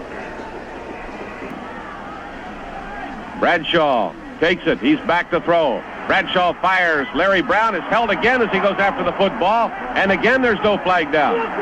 You can look down, and the man had him to the arm. He was covered by Charlie Waters. And the official on the play, who can see it much better than we can, says there was no infraction. But the crowd over here comes alive. The Dallas crowd is happy, naturally. And whereas I told you we seem to get the edge in the close calls in the first half, Dallas is definitely getting the edge in the third quarter. Joe Connell was the official closest to that play. He comes from Pittsburgh. Golden Richards standing down at the 16-yard line. Bobby Walden standing at his own 35. The punt will carry right to left. Almost blocked. He gets it away. And the fair catch called for by Richards back at his 17.5-yard line. Golden Richards with a stream of black jerseys pouring down on him. Called for the fair catch. And the Cowboys will put it in play as the officials spot it at the Dallas 18-yard line. A 36-yard catch. And actually, if I was Golden Richards, well, I'm not, so I'm not going to say what I'd have done with that football. Yes, I will. I would have run with that football, Jack. I don't think the coverage was really up his throat that time. At the 18-yard line, Dallas, first down 10. Late in the third quarter at the Super Bowl. Staubach quarterbacking the Cowboys. Roger takes, gives to Newhouse, and Newhouse plows just over the right side, cuts and comes forward to the 24-yard line where Jack Lambert makes the stop on him, helped out by Jack Ham. Marked the ball at the 24-yard line. Gain of 6 yards on the play, second down, and 4 yards to go. Newhouse, of course, was the Cowboys' big runner in the first half. If you can call 39 yards on 10 attempts a lot of running, it's not all that much, but he was their leading ground gainer, and he's continuing to be. All right, Staubach has them in the eye, brings his wide man from the right in motion, wide to the left, and hands the ball off to Dennison, or is it Preston? Preston Pearson, the ball carrier, and he slips over the left side of the line. He appears to be short of a first down. L.C. Greenwood gets the tackle. And we will spot the football at the Dallas 27-yard line. Third down and a yard to go for the Cowboys. Again, the Pittsburgh defense gets the challenge. With the clock turning, 3 minutes and 5 seconds to play in the third quarter. Dallas leading 10-7 at the Orange Bowl in Miami. Shadows lengthening over the field to our left. 56-degree afternoon when the ball game got underway. They were expecting a high of 60 or 61 here in South Florida. 2 tight ends. Now shifting Dennison off the top of the eye to the left side and giving the ball to Newhouse. Puts his head down. He stopped. He did not make it to the line of scrimmage. Andy Russell was there. Robert Newhouse is stopped. If they give him a first down out of this one, it's going to be a Jesse James call because he was stopped. They're standing over the football. Can you believe they've got that ball spotted up over the 28? And I think it's going to be a first down. If anybody ever put a stop on anybody, it was Russell that time on Newhouse. They gave it to him. Sometimes it goes in your favor and sometimes it doesn't, and it's a judgment call. And as I said, in the first half, we were getting the best of them, and here in the third quarter, we can't buy one. Well, Andy Russell appeared to have penetrated with a good driving tackle that stopped him in his tracks, but he got the first down, and it's the race of the ball game, the Dallas Cowboys' 8th first down. First down 10, the Cowboys at their own 28. Flanker left. Split end to the near side to the right. Appeared to have a man in motion. The play is busted. Pearson runs into one of his own men, slips off, and dives forward to get over to the 30, maybe to the 31-yard line. Fine effort by Pearson as they were running in all directions, and he bumped into one of his own men. Dwight White and Mike Wagner made the stop on him. He'll wind up gaining about 2.5 yards on the play. Second down, 7.5 to go. Pearson, a fine young man, and has said that he has so many friends back in Pittsburgh, so many friends on the Steelers. He feels that's a part of football, being able to go out there and bash each other around in the afternoon when the game's over, shake hands, and get on with your friendship. Slot wide left, and from the eye, Staubach fakes, play action, goes back to throw, hits Newhouse on the far side at the 35, and he's driven out of bounds at the 38-yard line. Russell and Blunt making the play. At that time, they were not working from the slot. They had a flanker set outside the split end, giving them 2 wide men to the left, and then a fake by Staubach as he threw the ball to Newhouse, and they have a first down. That is their 9th of the afternoon. Roger with 7 passes completed out of 12 and 1 interception. So the Cowboys have worked their way out of the hole, having started at their own 18. One would have hoped that the Steeler defense could have turned in a big play while they had the Cowboys pinned in the hole, but they didn't. Cowboys at their own 39-yard line, shifting from the I formation. Staubach dropping back. Now running forward. Look out, he's at the 35. At the 40, he dives down, goes down at the 42. Now we get the penalty marker down. A clip against Dallas. Andy Russell made the tackle. Dallas stands came alive. They thought they had the Steelers for a late hit. We couldn't see anything that resembled it, but it was a clip right there where the hit was made. So the Cowboys draw the first major penalty of the afternoon. It will be 15 yards for clipping. Insofar as a late hit is concerned, no, I don't think it was a late hit. Russell stopped Staubach, and Jack Lambert fell on top, but Lambert was coming, and the guy was live. I was about their reaction because the flag was thrown right at the spot of the end zone. Yeah, well, the Cowboy fans... They misinterpreted it. They went up in the air. They thought it was a good call for them. But there was a clip in there, Myron, and 15 yards takes it back to the 26-yard line. That helps. You're doggone right it helps, because when you're trailing 3 points in a Super Bowl, sure, a 15-yard penalty is big help. So let's see if the Steelers can capitalize on it. Going to be first down and 23 yards to go for the Cowboys. I guess the 2 yards he picked up. And they marked the penalty off from the spot where the play was, actually the spot of the foul, which is right where the play stopped. Staubach calling signals. Roger fakes, rolls right. Now he's still rolling, running, coming to the 20, coming upfield over the 25, and driven out of bounds at the 32-yard line on the near side of the field. Staubach rolling and scrambling that time and keeping the football with Dwight White. Pushing him out of bounds, aided by Jack Ham, and the play carries to the 32-yard line. It will be second down now, and 17 yards to go. And, of course, with that long yardage needed, the Steeler defense was going to play it loose. They'd be willing to give Staubach a little bit of a scramble. They gave it to him, and White hit him very hard coming along the sidelines, but he's a tough guy, and he's still in there. Second down, 17, with 1:09 to play in the third quarter. Dallas leading 10-7. The Cowboys have the ball. Staubach hands off, and the play is speared. No, fighting forward. Steve Furness finally made the grab. It was Robert Newhouse, who appeared to be stopped at the 30. But again, the great effort of this barrel of a running back from Houston as he brings it up to the 33-yard line. And that's where they will mark the football. Great effort by Newhouse as he appeared to be stopped dead at the 30. And Dwight White put the grab on him. Now we got a change. Here's Lambert coming out. Jim Allen going in as a fifth defensive back for the Steelers. Ball is at the Dallas 33-yard line. It is third down and 16 yards to go. Good place to stop this nonsense right now. The clock turning down to 28 seconds in the third quarter. Slot right, shifting into the shotgun. Staubach takes the ball, drops back. Staubach throwing to the far side, completing it to the 45-yard line. Pass is caught over on the far side at the 45-yard line, where Mel Blunt was the grab on Preston Pearson, the receiver. And they are short of the first down. Dallas completing its 8th pass out of 13 tries. And Mel Blunt knew where those sticks were. He was content to let him catch it and then knock him down. That's the end of the third quarter with the score Dallas 10, the Steelers 7. Is going to possibly play it close to the vest, although sometimes when you stop attacking and pulling aces out of your sleeve, you lose your momentum. Anyhow, the Cowboys will be forced to punt. They have the ball at their own 42-yard line, and Mitch Hoops will do the honors, and here's Jack Fleming. Mitch Hoops in punt formation at his own 32. He's standing there, and let's see, what have we got down at the other end? We're going to have Dave Brown and Glenn Edwards. Snap is high. He fields it and gets the punt away into the wind. Wobbly, bouncing outside the 20. Picked up by Brown. He's fumbled it, but it's going to be recovered. Is it or is it not? Wow. Brown tried to handle the punt. Lost control of it. Dave Brown set Hooks punt. Fumble. Steelers recover, and diving in there was J.T. Thomas to cover it for the Steelers at the 17-yard line. Steelers taking over at their own 17, have the wind behind them. Trailing 10-7. 83 yards away from the touchdown. Here's Bradshaw dropping back under pressure. Now having to scramble.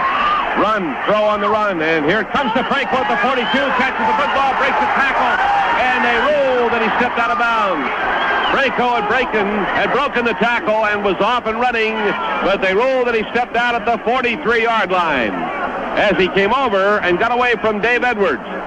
Bradshaw scrambling, and finally Franco broke into the open, and the Steelers have advanced the football. Well, I'm not going to argue that he wasn't out of bounds. It was pretty tough to tell. It happened along the Steelers sideline with players, Steelers substitutes standing alongside that sideline. The Steelers do not appear, I don't think, they are arguing a great deal about the call, but in any case, the play moves the ball out to the Steeler 43 as Bradshaw goes quickly to the air, showing a determination to get something going with 14 minutes and 37 seconds remaining in this ball game. Steelers at their own 43. They trail 10-7. We're just into the fourth quarter. Bradshaw's back to throw again. Bradshaw firing long downfield there. Stallworth reaching, can't quite get to it at the 20-yard line. And again, the blanket was on him. Mel Renfro down there, along with Cliff Harris.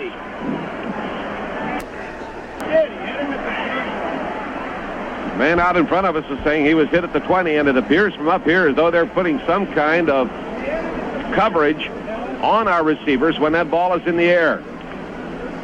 But again, I say we are so far away that we're not going to pass judgment. At the 43-yard line, it is 2nd down 10. Stallworth is wide to the far side to the left. Swann wide to the near side. Frank Lewis has not played this afternoon because of an injury. Handoff is to Franco, and he's nailed in his tracks.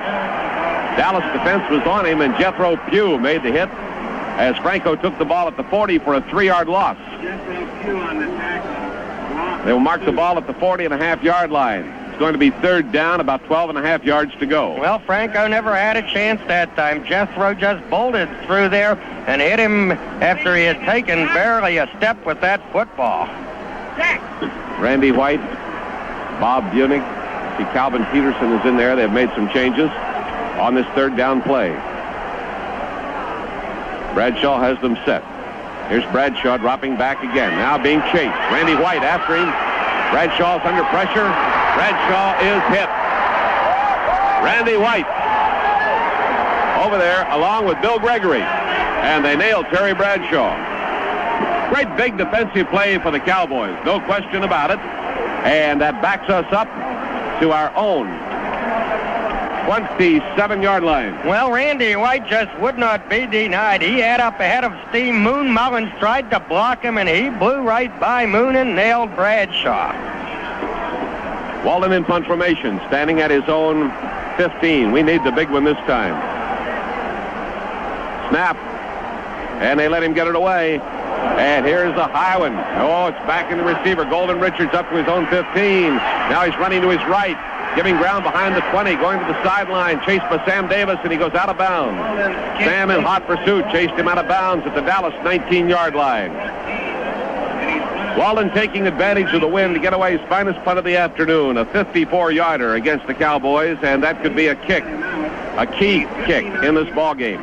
Dallas leading 10-7, 13-11 to play in the ball game with timeout on the field. We'll be right back. Well, during the timeout, a young lady has run out onto the field, joined the Dallas Cowboys huddle, spoke briefly to Rayfield Wright, and is now being escorted out of the stadium, I would assume. An NFL official grabbed her over there while 2 guards were actually paying no attention to her. She ran from one sideline to the other. She handed him a good luck piece of some sort, and he tucked it into his uniform. I think she's wearing a white jumpsuit that leaves little to the imagination, and she's enjoying every moment of it, waving her cap. Here are the Cowboys. Back to football. Look out, it's a fake.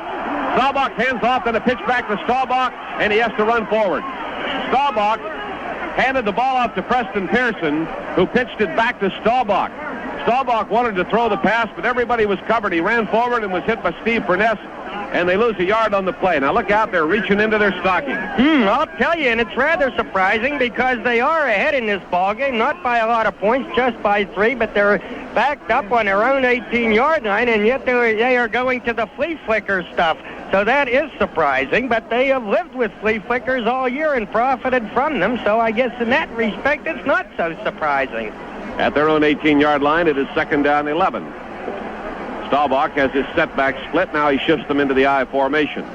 Doug Dennison at the top of the I, bringing a man in motion to the left, hand off to Dennison, and he is nailed. Wades off the right side and ran into Ernie Holmes and Steve Furness. Mike Wagner up on the play. And they spot the ball at the 19-yard line. A 1-yard gain, making it 3rd down and 10 yards to go. Clock marching relentlessly. Now reading 12 minutes and 23 seconds to go, and we need something on the board. We sure do. Dwight White having a word with an official down there, but now that's over and done with. So here go the Cowboys at their 19-yard line. Practically 10 yards to go. 3rd down. J.D. points out that the previous play is recorded as a sack for the Steelers. That is their 4th. Now they're in the shotgun. Staubach fading, takes the direct snap, and he breaks one tackle. Now he's running forward. They're after him, and they got him at the 15-yard line. Roger Staubach looking for receivers, and that secondary doing a great job. He could find no one to throw to. And the front four chased him down. Dwight White, Steve Furness, and L.C. Greenwood brought him down at the 15 and a half. And now they'll have to punt it into the wind. You betcha, and this is perhaps the opportunity for the Steelers, because Mitch Hoops will be kicking from back around his, I would say from inside his 5-yard line, certainly, and he's kicking into that crosswind. So the Steelers figure to come up with good field position, and this is the opportunity that they need perhaps to win this ball game. Hoops standing at his own 1. Will they go for the block? They're stacking a lot of people up front. All right, they're rushing, and it's blocked. It's through the end zone and out of play. Blocked by the Steelers. It's a safety. Two-pointer. Blocked. Reggie Harrison came through on the rush. Blocked it like a bullet. It went through the end zone and out of play. It's an automatic safety, and the Cowboys will have to kick it from their own 20 in a 10-9 ball game.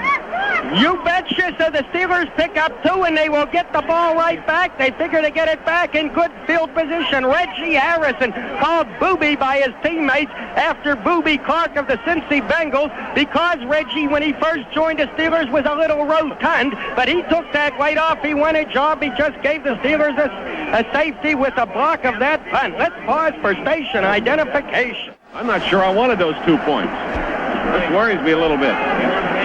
Now they're going to kick it off from the 20. They will use the punt. So it could work out okay. It's a 10-9 ball game.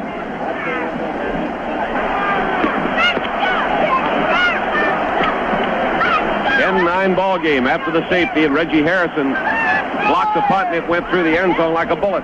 It was the safety.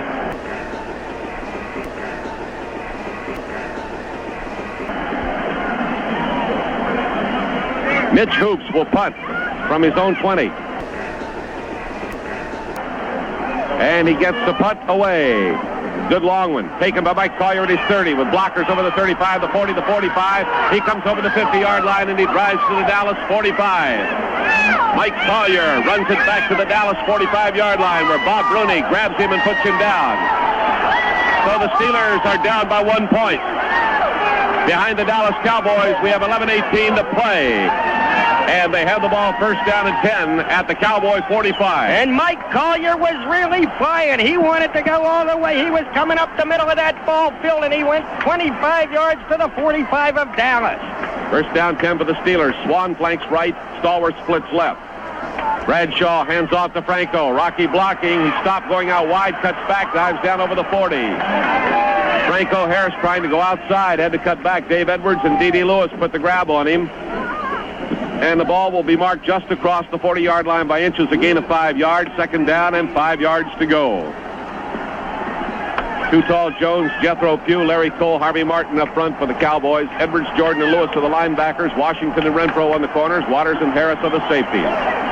Second down and 5. Again, Swann to the right, Stallworth to the left. We're in the I formation. Rocky is the tailback.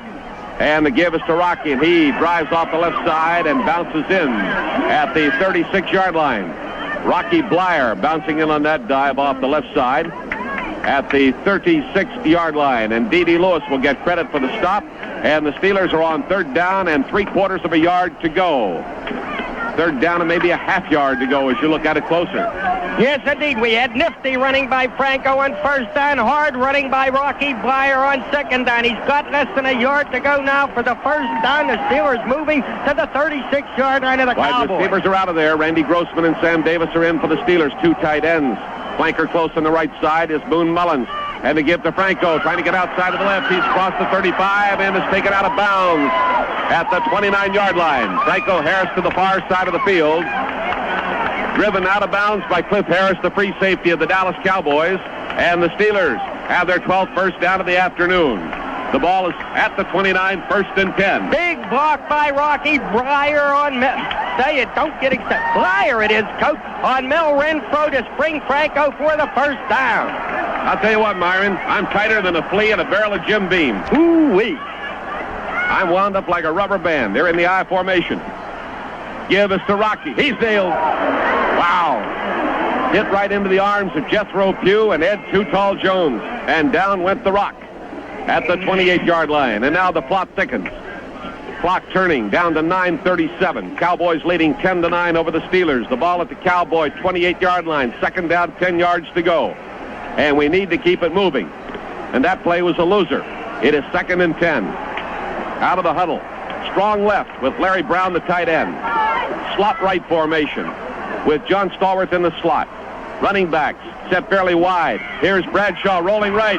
Bradshaw coming down over the 30, the 25, and he is hit hard at the 21-yard line. Bradshaw hit by Mark Washington, and Bradshaw heaved the ball out of bounds. I don't know what the strategy was on that play, but he stopped the clock. He may have been reaching for the first down as he threw it. He heaved the ball out of bounds at the 20-yard line. And it's going to be 3rd down, 1.5 yards to go. That will be recorded as a fumble maintained. You aren't leaving, are you? I'm going to leave. Have to leave soon, but I guarantee I'm sticking this one out. Then I'll head downstairs. Stay right here with me. I'm sticking this one out. 3rd down, 1 yard to go at the Dallas 20. Two tight ends. Flanker close on the right side. Randy Grossman. Franco stops, puts his head down, and barrels forward. Does he have it? We need it. He's at the 19-yard line. And we're going to get a bad call again. Not a bad call. We're going to get a tight call that goes against us. I can see where he's got it marked. We're going to miss it. In the first half, we were getting those inches. In the second half, we're not getting them. And that ball is spotted at the 19, and so we're a half yard away. I didn't mean to say a bad call. I should say an unfortunate call. Well, the trouble was it didn't appear to be a clean handoff. Bradshaw had a little difficulty handing off to Franco on that play, so it's going to be a matter of inches for that first down. They're going to measure just to be on the safe side, but it does appear that he'll be short. And if he is short, well, wait, let's get the measurement here first of all. Well, it's a good foot, perhaps a little more than a foot that he's short by. It'll be 4th down for the Steelers at the 19-yard line of the Dallas Cowboys. And what do we have? We have Roy Girella, who has missed 2 field goals of 36 and 33 yards today. The ball will be spotted at the 26-yard line. All right, Girella trying for the 3rd time this afternoon, a 36-yarder with Bobby Walden holding. Has the wind behind him this time. Nonetheless, it is still tricky. Ball is down, and Girella kicks it. It is end over end, and it is up there. It is good. There's the signal. It is good. A 36-yarder by Roy Girella with 8:41 remaining on the clock. And the Steelers have moved out to a 12-10 lead over the Cowboys. Chuck Noll doing just what you would think he would do. He had to get ahead. He had to go with Girella again. He's got to figure his defense can do the job, and he's got to figure that any field goal try by the Cowboys will be into that win. The Steelers lead 12-10, and we'll be right back. Put it up there beautifully to send the Steelers out in front, 12-10, 8 minutes, 41 seconds remaining in this Super Bowl. All right, Girella kicking off left to right, high but short. Look out. And here they come. Field fumble. It's loose down on the ground. Picked up at the 15 by Preston Pearson. Pearson muffed the reception of the kickoff. The ball was loose momentarily, but he fell right on it. He got a good bounce. Pearson recovers at the 15. They get no run back on the kickoff. Mike Collier was down under the play, along with Ed Bradley. First down, 10 for Dallas. Dallas Steeler fans come alive. There's the gold and black coming up in the air. The towels are in the air. The banners are up, and they're going defense, defense, defense. We want the defense. The terrible towel has struck. All right. It is first down and 10 yards to go. Dallas at its own 15-yard line. Staubach, cool as a cucumber, lines them up. Shifting them now.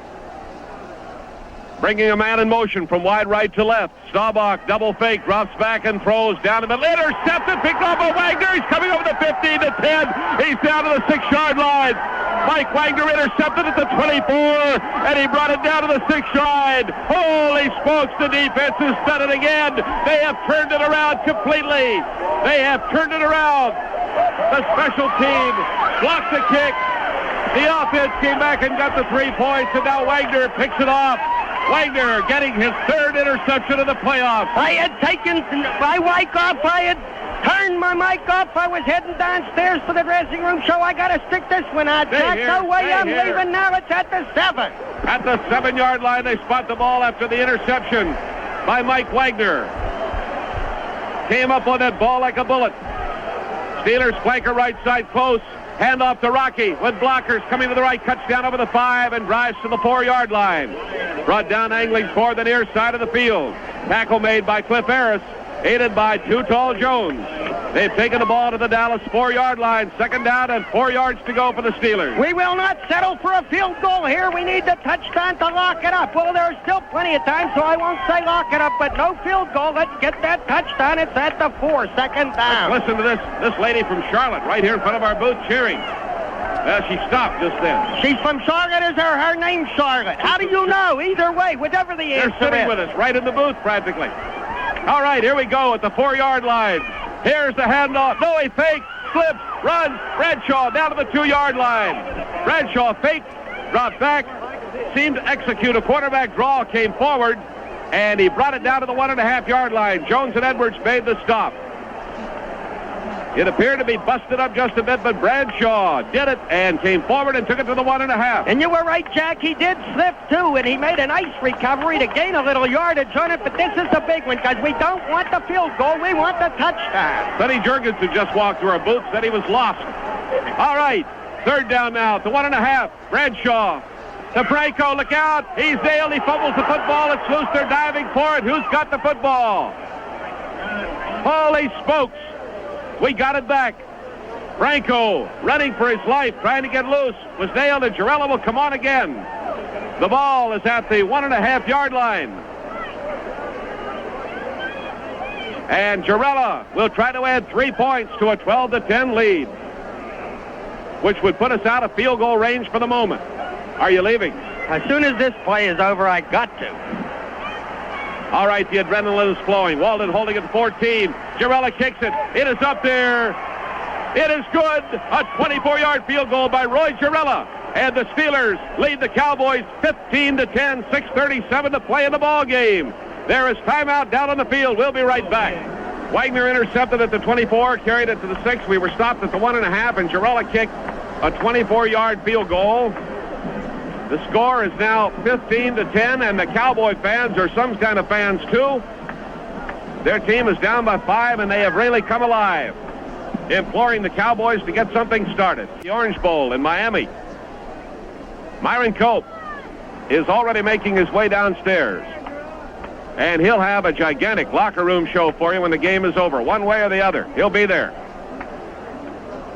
Here comes Jarrella, kicking off left to right.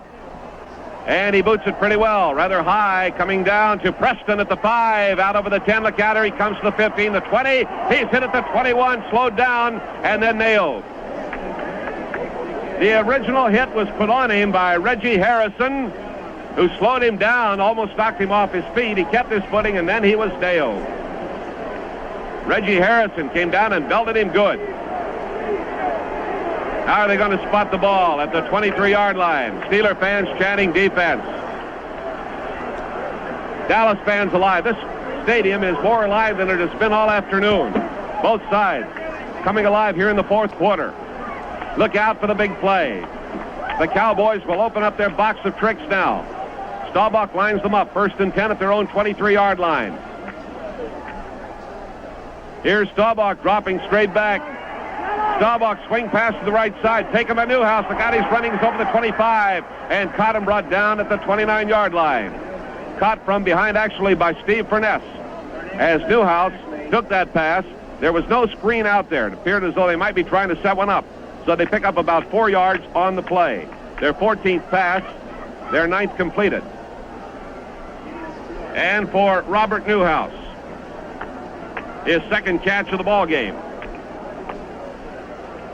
2nd down, 6 yards to go for the Dallas Cowboys, now trailing 15-10. They're in the eye, wide left. Double fake by Staubach. He's back very deep. Now running, and they're after him. Look out, Dwight White missed him. And he's caught it. He's brought down, sacked back at the 18-yard line. That wasn't White. That was Ernie Holmes that almost had him. I called that one wrong. And finally was nailed by L.C. Greenwood. So it was Ernie who had him zeroed in and barely missed him. And L.C. got him at the 19. It is the 5th time that Staubach has been sacked this afternoon. 15-10 is the score.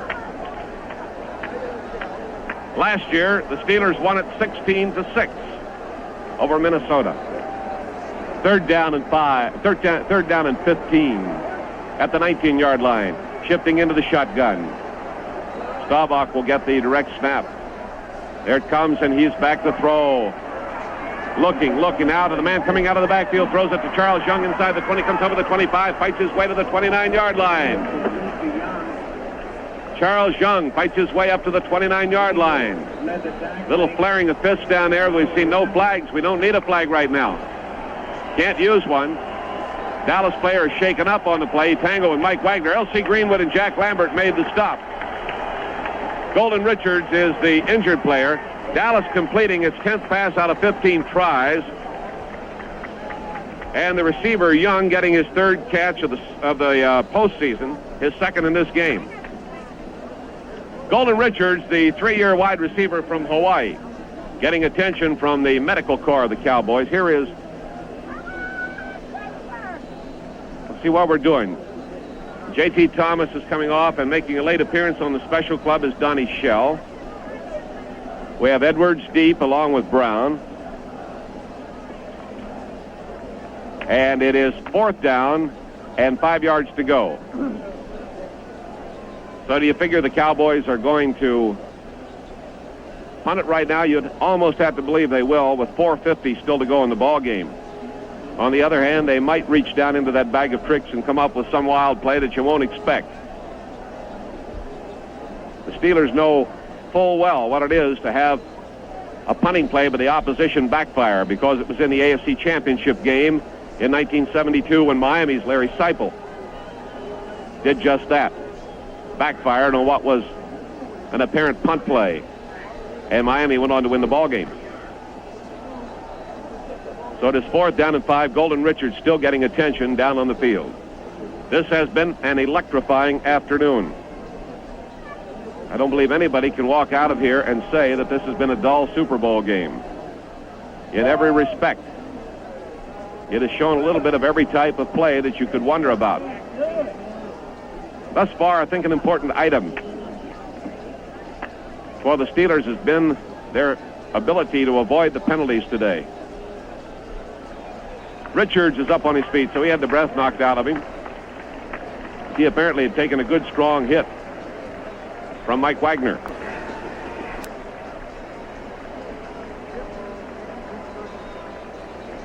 And Golden Richards is going off the field. Dallas 4th down and just short of 5 yards to go. Mitch Hoops has had punts of 40, 37, 36, and 45 yards on the afternoon, is kicking into a rather stiff breeze. Shadows have moved out over the entire playing field here at the Orange Bowl, and Hoops drops back to his own 14-yard line. We have Glenn Edwards and Dave Brown downfield. Snap of the ball to Hoops. Hoops gets his punt away, and it is a boomer. Coming down to Edwards, backing up to the 24 to take it. Coming up over the 25, looking for an opening, dives in at the 30-yard line. Glenn Edwards on the return, stopped by Randy White of the Cowboys. So it is 1st down and 10 yards to go for the Steelers. Clock shows 4 minutes and 25 seconds to play in this Super Bowl 10. The Steelers, having never been ahead, closed the gap to 10-9 on a safety on a block punt. Went ahead 12-10 on a Jarrella field goal, and ahead 15-10 on a second Jarrella field goal, following the interception by Mike Wagner. Swann to the right, Stallworth to the left. Bradshaw calling the signals from the quarterback post. Bradshaw giving to Franco, and he wades in through the middle and brings it to the 34-yard line. Jethro Pugh and Charlie Waters make the defensive play for the Dallas Cowboys.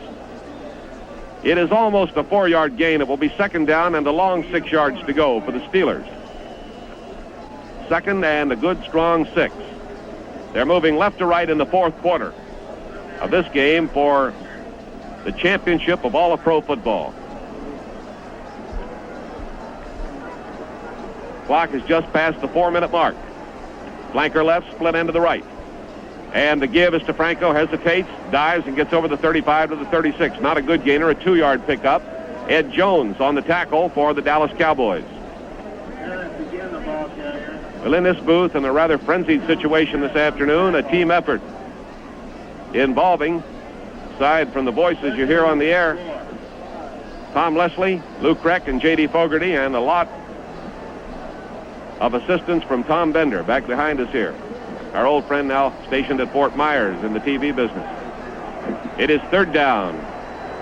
4.5 yards to go for the Steelers. Bradshaw's back. He wants to throw. Now he fires for the bomb. And Lynn Swann going for it. Swann pulls it in for a touchdown. Lynn Swann beat his man on a bomb. Swann got a step beyond Mark Washington, who's been on him all afternoon. 64-yard pass, and Bradshaw was hurt on the play. The Dallas rush got to Terry Bradshaw back at the other end of the field.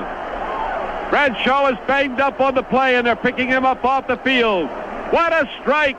A 64-yard scoring pass to Swann, who had a step on Washington.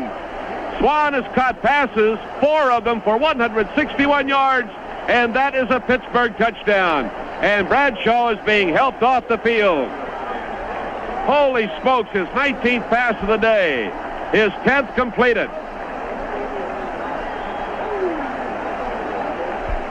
And Terry Bradshaw is being helped back to the bench. Lynn Swann getting his 4th catch, his first touchdown of the playoffs. Walden is the holder. The ball is down. Jarella kicks for the point. Hits the upright. Jarella has had it this afternoon when he's needed it, but he's known some moments of frustration, and that extra point hit the upright to the left. So they take a timeout down in the field. It's 21-10 now in favor of the Steelers. I was going to say we'll be right back, but Tom Leslie says we'll stay right here. All right, here's what happened. Dallas, held by the Steeler defense, had to punt the football.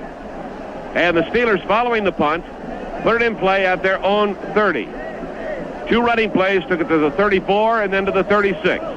Then Bradshaw calmly stepped back and went for the bomb straight down the middle. And Swann just simply, with his speed, beat Mark Washington by a step. Pulled the ball in full stride near the 5-yard line and galloped into the end zone. One of the most beautiful passes and receptions we've seen all season. 3:02 to play in the game. And Pittsburgh has a 21-10 lead. And the Steelers have come to life in no uncertain terms.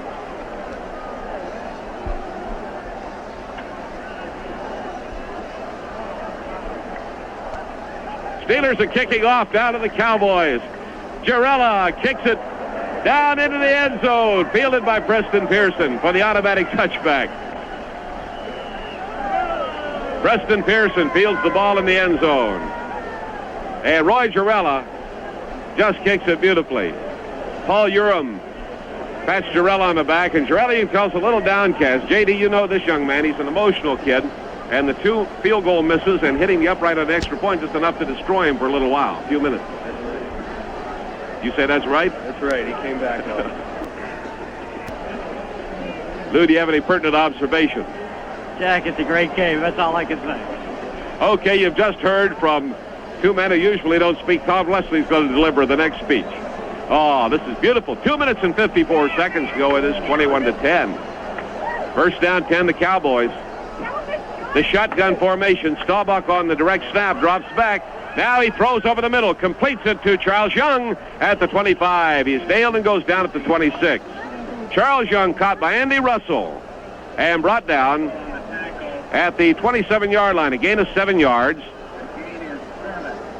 Dallas has completed 11 out of 16 passes, and Mr. Young has caught his 3rd of the afternoon, his 4th of the postseason. Second down and 3 yards to go. Clock is turning down to 2 minutes and 20 seconds to go in the ball game. Shotgun formation. Lots of receivers going out. Snap to Staubach, and he's throwing the bomb on the far side. There's Golden Richards. Does he have it? Or Drew Pearson. Pearson pulls it in, going out of bounds at the Pittsburgh 43-yard line. Pearson, the guy who made the miraculous catch in the playoffs against, or no, in the final game. Bradshaw has been taken off the field for attention in the dressing room. That would be normal procedure at this stage in the ball game, this late, and to just assure themselves that he gets the quickest possible attention. And down below, we should be seeing Terry Hanratty warm up, and he is, in case he is needed, should we get the ball back. Bradshaw, a possible concussion. Now, that would be his second. He had a concussion in the Oakland game. What a game he has played this afternoon. Pearson caught it, getting out beyond Andy Russell on a slant to the sideline, and the Cowboys have another first down. Their 11th of the ball game. And they've completed 13 of 18 passes.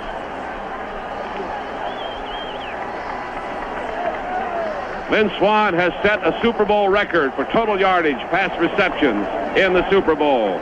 And Preston Pearson has just got his 4th pass of the afternoon. So Swann has a Super Bowl record. At the 32-yard line, it is first down 10. 2:03 to play in the ball game. Dallas trailing 21-10. It would take 2 touchdowns to beat us. Direct snap again to Staubach. Staubach steps forward. He's caught from behind. He runs, and he falls short of the line of scrimmage. Caught from behind by Dwight White. It will go into the book as another sack. And the Steelers have picked up their 6th sack on Roger Staubach. 1:56 to go. We get the automatic timeout with Dallas holding the ball at the Pittsburgh 34-yard line. Timeout on the field. We'll be right back.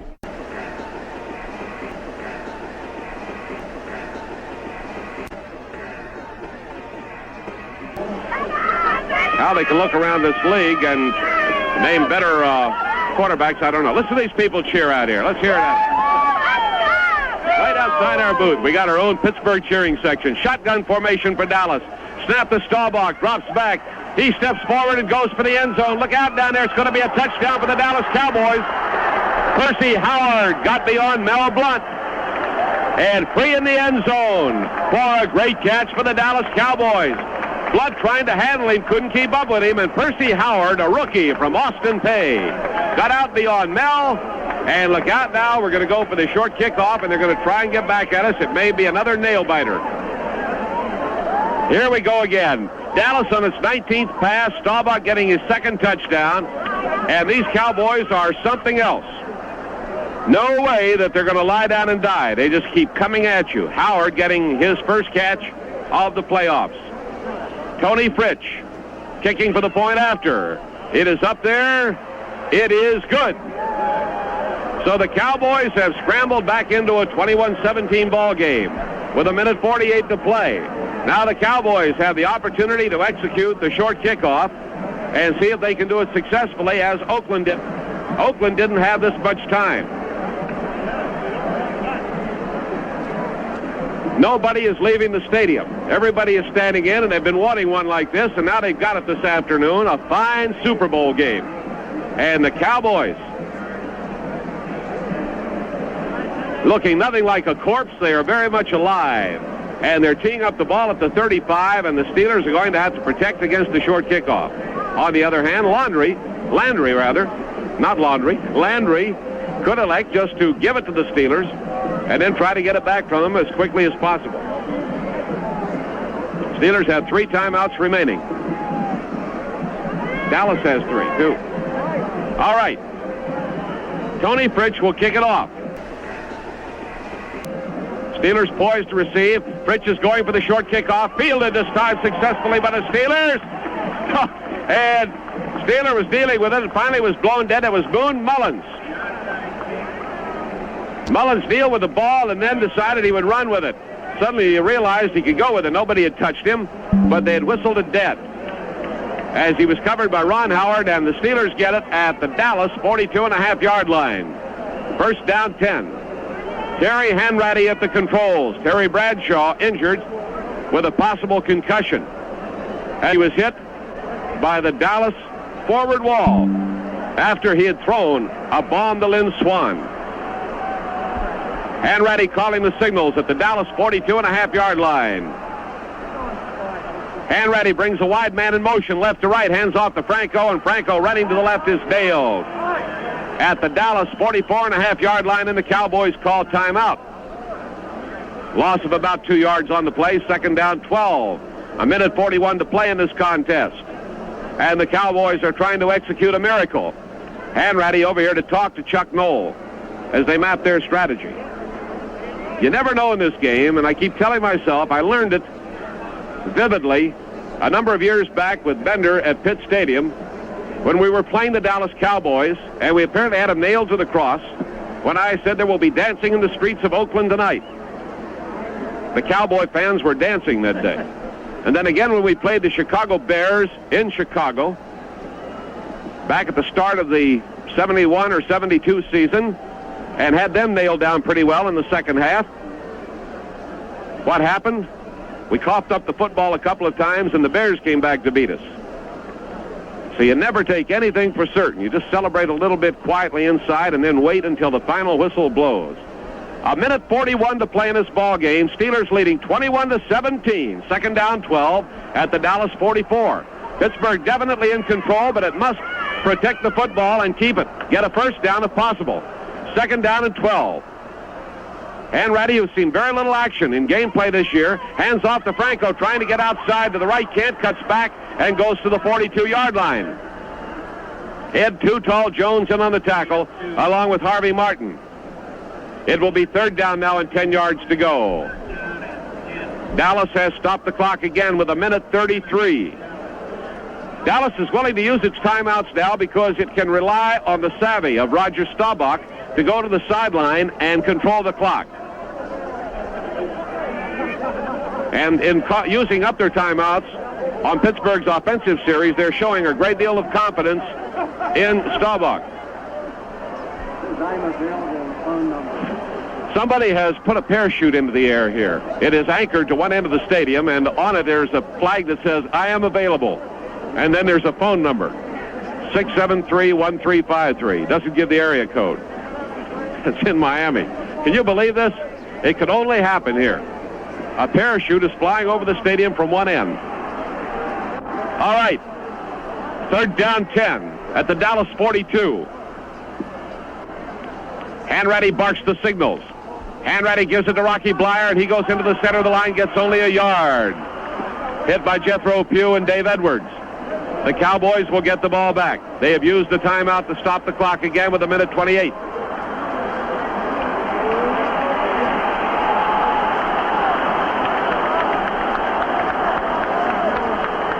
Chuck Noll talking to Terry Hanratty, and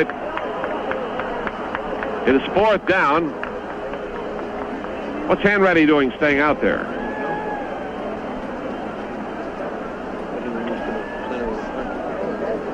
They're keeping Hanratty in there, and the Cowboys now don't know what to do. Now they're bringing their defensive unit back out. Well, they'll be talking about this one for a while. Walden is not going to punt. Hanratty is staying out there. They have used up their timeouts. Now Hanratty, I'm wondering if they will take a penalty. They might. Maybe that's what they're going to do. Let Terry call it. He'll take a penalty and run off as much time and then punt. I bet they will. Clock's not starting until the snap, though, after the timeout. They can't. Hands it off to Blyer. Blyer slices off the right side and goes to the 39-yard line.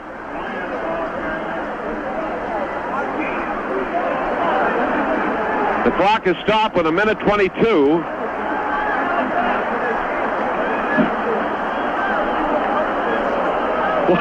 One of the fans looks up at us and says, "What in the heck is that?" Strategy. Wheels turning. The Steelers do not punt it. The clock is not moving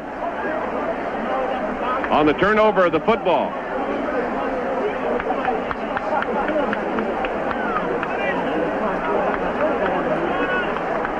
They got me stopped on why the clock isn't turning. It's a minute 22. Dallas lining up in the shotgun. Staubach fumbles the snap, drops back. Still got time to throw. Now running with the football, coming to the left. Here comes Staubach up over the 45 and comes onto the 49-yard line. Now the clock is turning on Dallas. Minute 8, minute 7, minute 6, minute 5. Clock is turning down to 1 minute. Staubach picks up a first down running the football.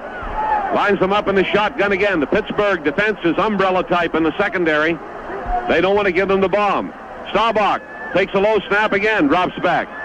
Staubach with time to crank up, throws to the short man up at the Pittsburgh 45. Preston Pearson takes it, goes down over the 40, and is thrown at the 37.5-yard line.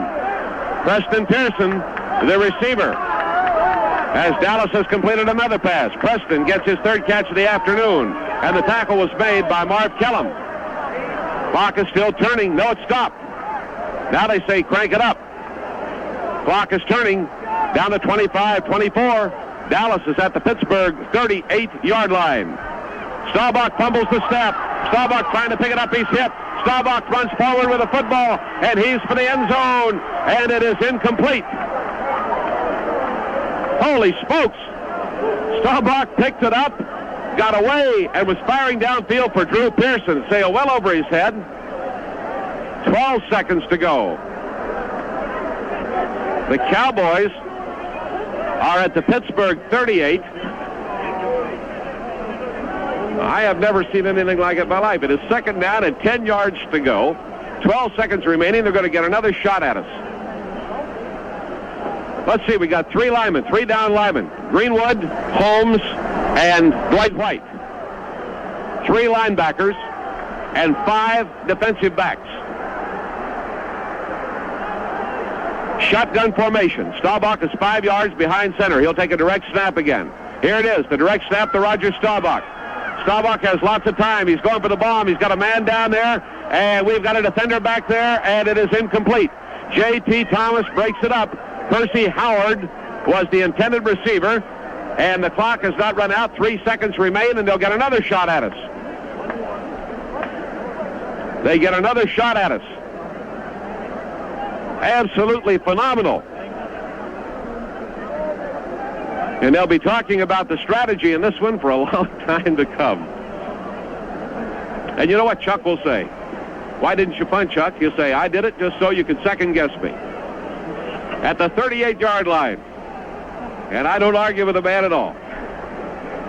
At the 38-yard line, we got to hold him one more time. 3rd and 10. Look out. Drew Pearson to the right. Percy Howard to the left. They're in the shotgun with 3 backs lined up ready to go. They've got 5 receivers out there. And here's Staubach pumping short once, then throwing long for the end zone, and it is almost intercepted. It is knocked down. Mike White, it is intercepted. And right, we've got Edwards with the ball coming up at the 25 and tackled at the 29. Mike Wagner went down. Edwards came up with the interception of the Staubach pass, the second interception of the afternoon. He came out of nowhere, brought it back to the 29-yard line, but it was the final play of the ball game. The Steelers have won the Super Bowl for the 2nd consecutive year.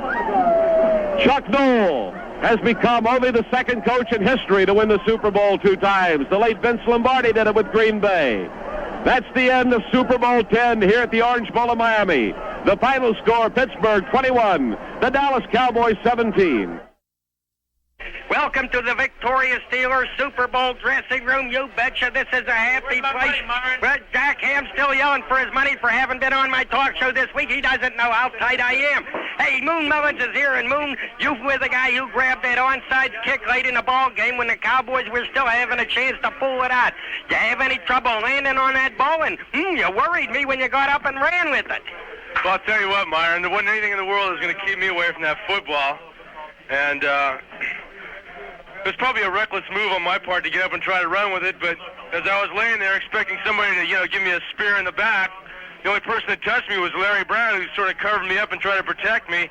I figured, well, I might as well give it a run for the money. I got him, took off running for the goal line because I figured if all the Cowboys, relaxed, I might have a chance to bust it all the way, and I think I picked up 7 or 8 yards before they finally brought me down, so I think it was a pretty good move as long as I didn't fumble it, and I didn't, so everything worked out for the best. Well, Moon, you really fooled the Cowboys on the Steelers' first touchdown when you went in motion from right to left from that flanker spot, I believe, and they thought, here comes Moon into the middle to lay a block for a running play, and they all went for it. Bradshaw rolled the other way and tossed to Grossman. It worked like a charm. I mean, it worked to perfection, did it not? Sure did, Myron. I think all through the playoffs, they've been keying on me. They've been angling their line to me as, the strength of our formation, and it was just a perfect execution on Terry's part with a rollout, and he laid the ball right into Randy Grossman's hands. It was wide open, and, you couldn't have drawn it up on paper any better than the play worked. Well, congratulations to you, Moon, on another Super Bowl championship. And here's Randy Grossman, the guy who caught that ball. And incidentally, not very incidentally, it kind of counts. The Steelers are awarding 3 game balls. One to Art Rooney Sr. They yelled, "Chief, Chief." The Chief gets a game ball. Another went to Dan Rooney, who, of course, has been the front office brains for several years now and running the whole thing. And the 3rd game ball went to none other than Lynn Swann. Cliff Harris, the free safety of the Cowboys, tried to psych him all week. It didn't work. Here's Randy Grossman, who caught the Steelers' first touchdown pass. And Randy, from upstairs, it looked like you almost dropped it. I just stumbled a little.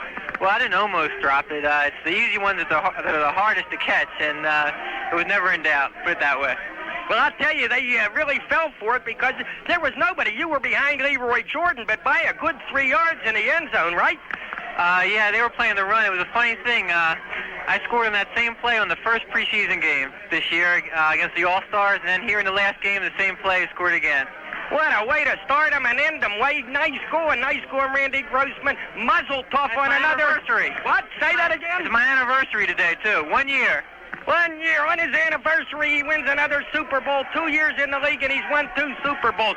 Here's Jack Hammond. Jack, everybody, not everybody, a lot of guys are hollering in this dressing room and happy, but you are the picture of a guy who is beat. Well, it was just a hell of a football game out there, Myron. I think Dallas never quit. I got more respect for them now than I ever have, and they come at you for 60 minutes, and they almost try to pull it out at the end. So I'm just so tired of talk. Well, Jack, congratulations, and I tell you, it didn't surprise me because I picked the Steelers to win, but Dallas with the 8 points because we knew they were going to be tough. Okay, Jack Ham, we're moving around the Steeler dressing room. And here's Sam Davis. He's the offensive captain. And, Sam, let me ask you something. Were you in the game when Chaz Knoll, facing a decision late in the ball game, had Terry Hanratty call a running play on 4th down and 10 to go, not knowing for sure, but figuring it would turn the ball over to the Cowboys? I figure he was afraid to risk a block punt. Am I guessing correctly? What do you think? I can't really say, Myron. I think Coach Knoll have a good knowledge of the game. I think he knows what he want to do. And we as players, we just want to do the best we can for him and do the best we can for the team. And when he made that decision, we feel like he knew what he was doing. And at that particular time and the way it worked out now, it was a good decision. There's nothing you can really say about any of the decision until after the situation is over. And that's one of those type of things that had to make a decision at that particular point, and I think he made a good decision. Well, I'm supposing that he feared a block punt and then somebody on the Dallas team picking it up and going all the way. Were you surprised that he went to that decision? Well, Myron, I tell you, in this game, anything can happen, especially in a situation like Dallas. It was a close game. It's a good ball game. And when you get in type situation like that, you got to make decisions. You got to make clutch decisions, and you got to make them right away. And when that decision was brought up, we felt like, wow, this is a decision that we had to work out, and we tried to do, because we could have just made a first down easily. And like you said, it could have been a situation, could have been a block punt, but that's second guessing it. It's over with now, and we won the game, and that's the main thing, And the good thing about that is the fact that we were champions, and we've earned everything that we've gotten so far, Myron. Well, I just got a load of ice on my head. I know it's going to be Hanratty behind me. Where did he go? Hanratty, come here. Just a man I want to see after I get rid of the ice. Now, Terry, I was just talking to Sam Davis. We're on the radio, Terry. I was just talking to Hanratty, and he said that, I was talking to Hanratty. I was talking to Sam Davis about the 4th down play where you ran the football instead of punting, and I said my guess was, and Sam didn't know for sure what the coach's thinking was, but you talked to him. My guess was he was afraid of a blocked punt being recovered and raced in for a touchdown, something like that. When you talked it over with him, tell me, what did Chaz Knoll say? Well, you should have been a coach, Myron, because that's our exact thinking. We were a little frightened of a block kick. They were coming at us pretty good on the other punts that we had, and we knew that they were going to go all out in this one, because a block punt would have put them in great field position. So we were happy enough just to try to run a few seconds off, then let them go 50, 55 yards for a touchdown. We had that much confidence in our defense. Well, the defense sure was doing it. They pitched a shutout in the second half almost to the final few minutes, that is. Now, Terry, I saw Terry Bradshaw just a little while ago, and he was developing a nice big black cheekbone from that sock he took when he threw the touchdown pass, the long bomb to Lynn Swann for the clinching touchdown. And Terry said that he is going to the hospital in a while. He's not feeling too good. So I guess he took even a harder shot than he took from the Oakland Raiders. I'm also told that Bradshaw did not see the pass caught, that when they brought him around, I don't know if he was out cold, but anyhow, he looked up and he said, did he catch it? This was well after the touchdown. Did you get a chance to talk to Terry?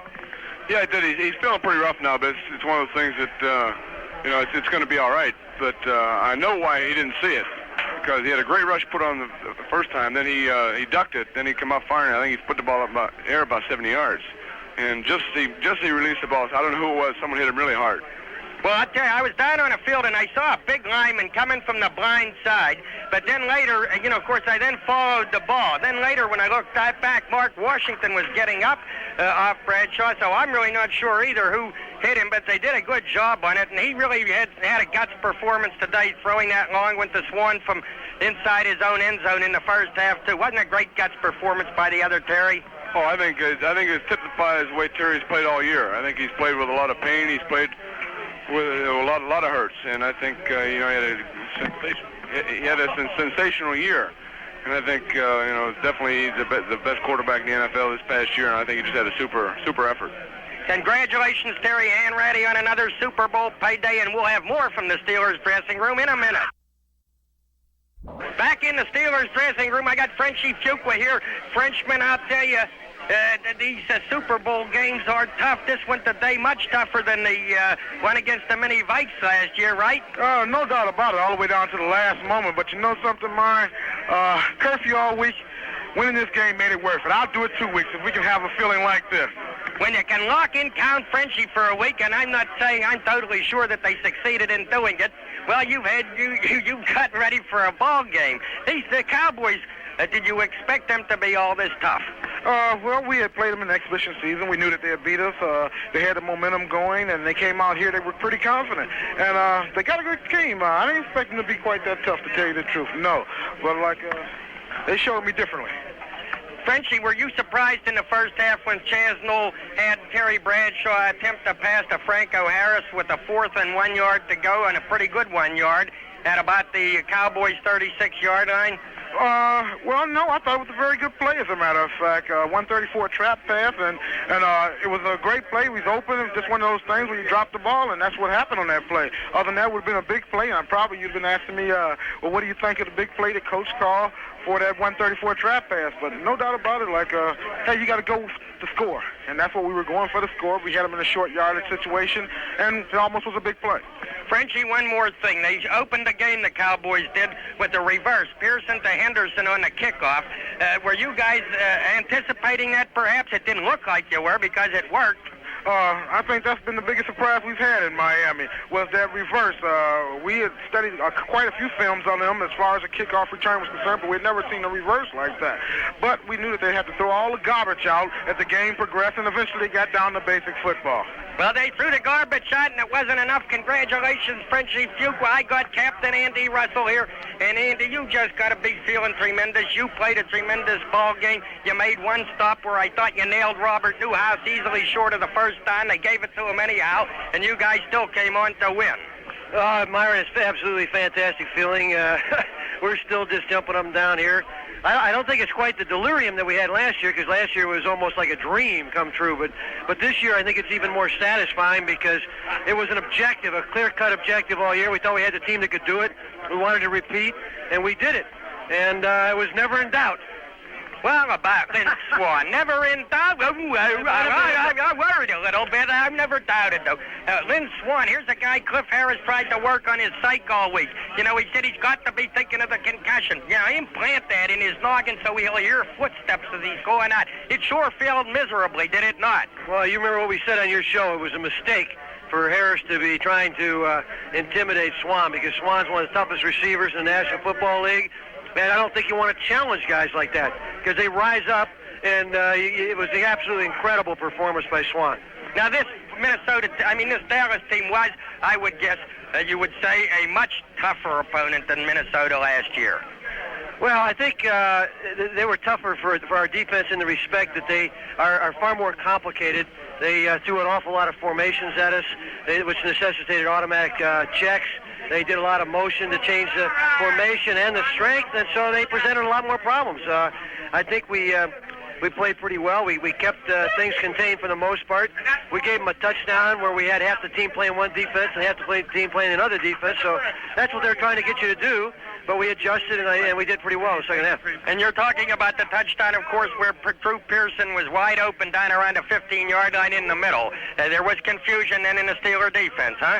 No, absolutely. We were in one defense. They came out in a formation in double wing. We couldn't play that defense. We checked to something else. Then they motioned back to the original formation, which meant we had to check out of it. Half the guys got to check, half the guys didn't. And that's the kind of thing we were talking about earlier in the week. They can create real problems, and it was a touchdown. Well, it didn't do any damage as it turned out. Congratulations, Andy. Nice going. Another big Super Bowl winner's paycheck. Here is Mel Blount himself. And Mel, you get another big payday. And on that last touchdown that they threw, I was standing along the sidelines, and the guy who caught the ball, Howard, I believe it was, took a swipe at you. Did he knock you down, or did you just stumble on that poly turf, or what? Well, no, I heard people say that he pushed me, but I really couldn't say that he pushed me. I know that we was running stride for stride, and we got tangled up. Our legs got tangled up together, and I fell. And he kind of stumbled, but he was able to keep his balance, and he turned around and made the big catch for Dallas. But I really couldn't say that he pushed me. I do know that we stumbled. We stumbled. Our legs got kind of tangled up with each other, and that was the reason for me falling. How about Swann? Would you like to have been covering Swann today? Well, I think Swann had an outstanding game. He's a hard guy to cover in practice, and he's even tougher in a game, and I'm just fortunate, and I'm really glad that he's on my team.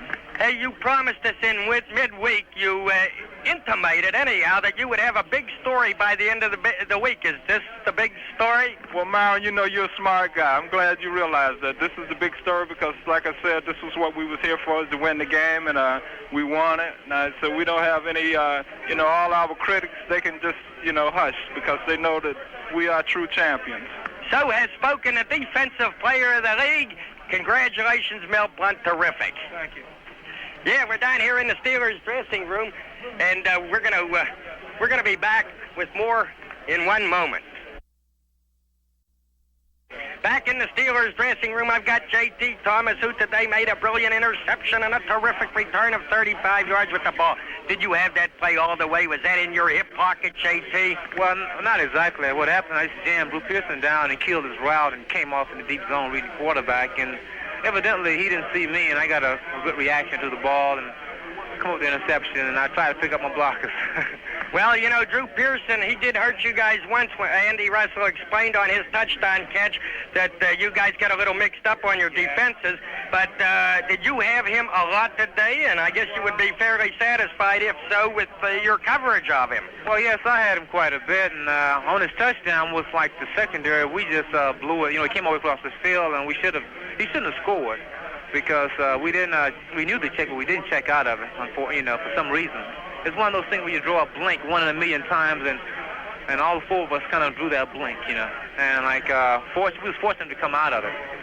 Hey, congratulations, JT, on another terrific year. Hey, here's Ray Mansfield. Congratulations to you, Ray. Listen, let me ask you something now. Two plays.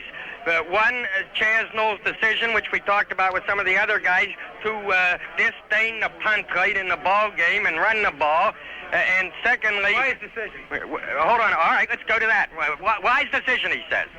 Okay, two bad things can happen when you punt. One, you can get blocked, and they were coming close all day long and almost blocking them. If they block the ball, it's possible they pick it up and run for a touchdown, or in their great field position, they have a chance to win the ball game. The other one is, they could... anytime you put that ball into the air, there's a great chance you can run it back. Now, okay, I agree with you there. That's what I said before. The way that game had been going, you would have a good possibility of a block punt and a guy scooping it up and going in. But look, what about Bradshaw's touchdown toss of more than 60 yards to Lynn Swann on third down? You're ahead in the ball game. Was there a risk in that? Or and tell me this: was that the call right from the huddle? That's right. There was no checkoff or anything at the line of scrimmage. It was a play that was called.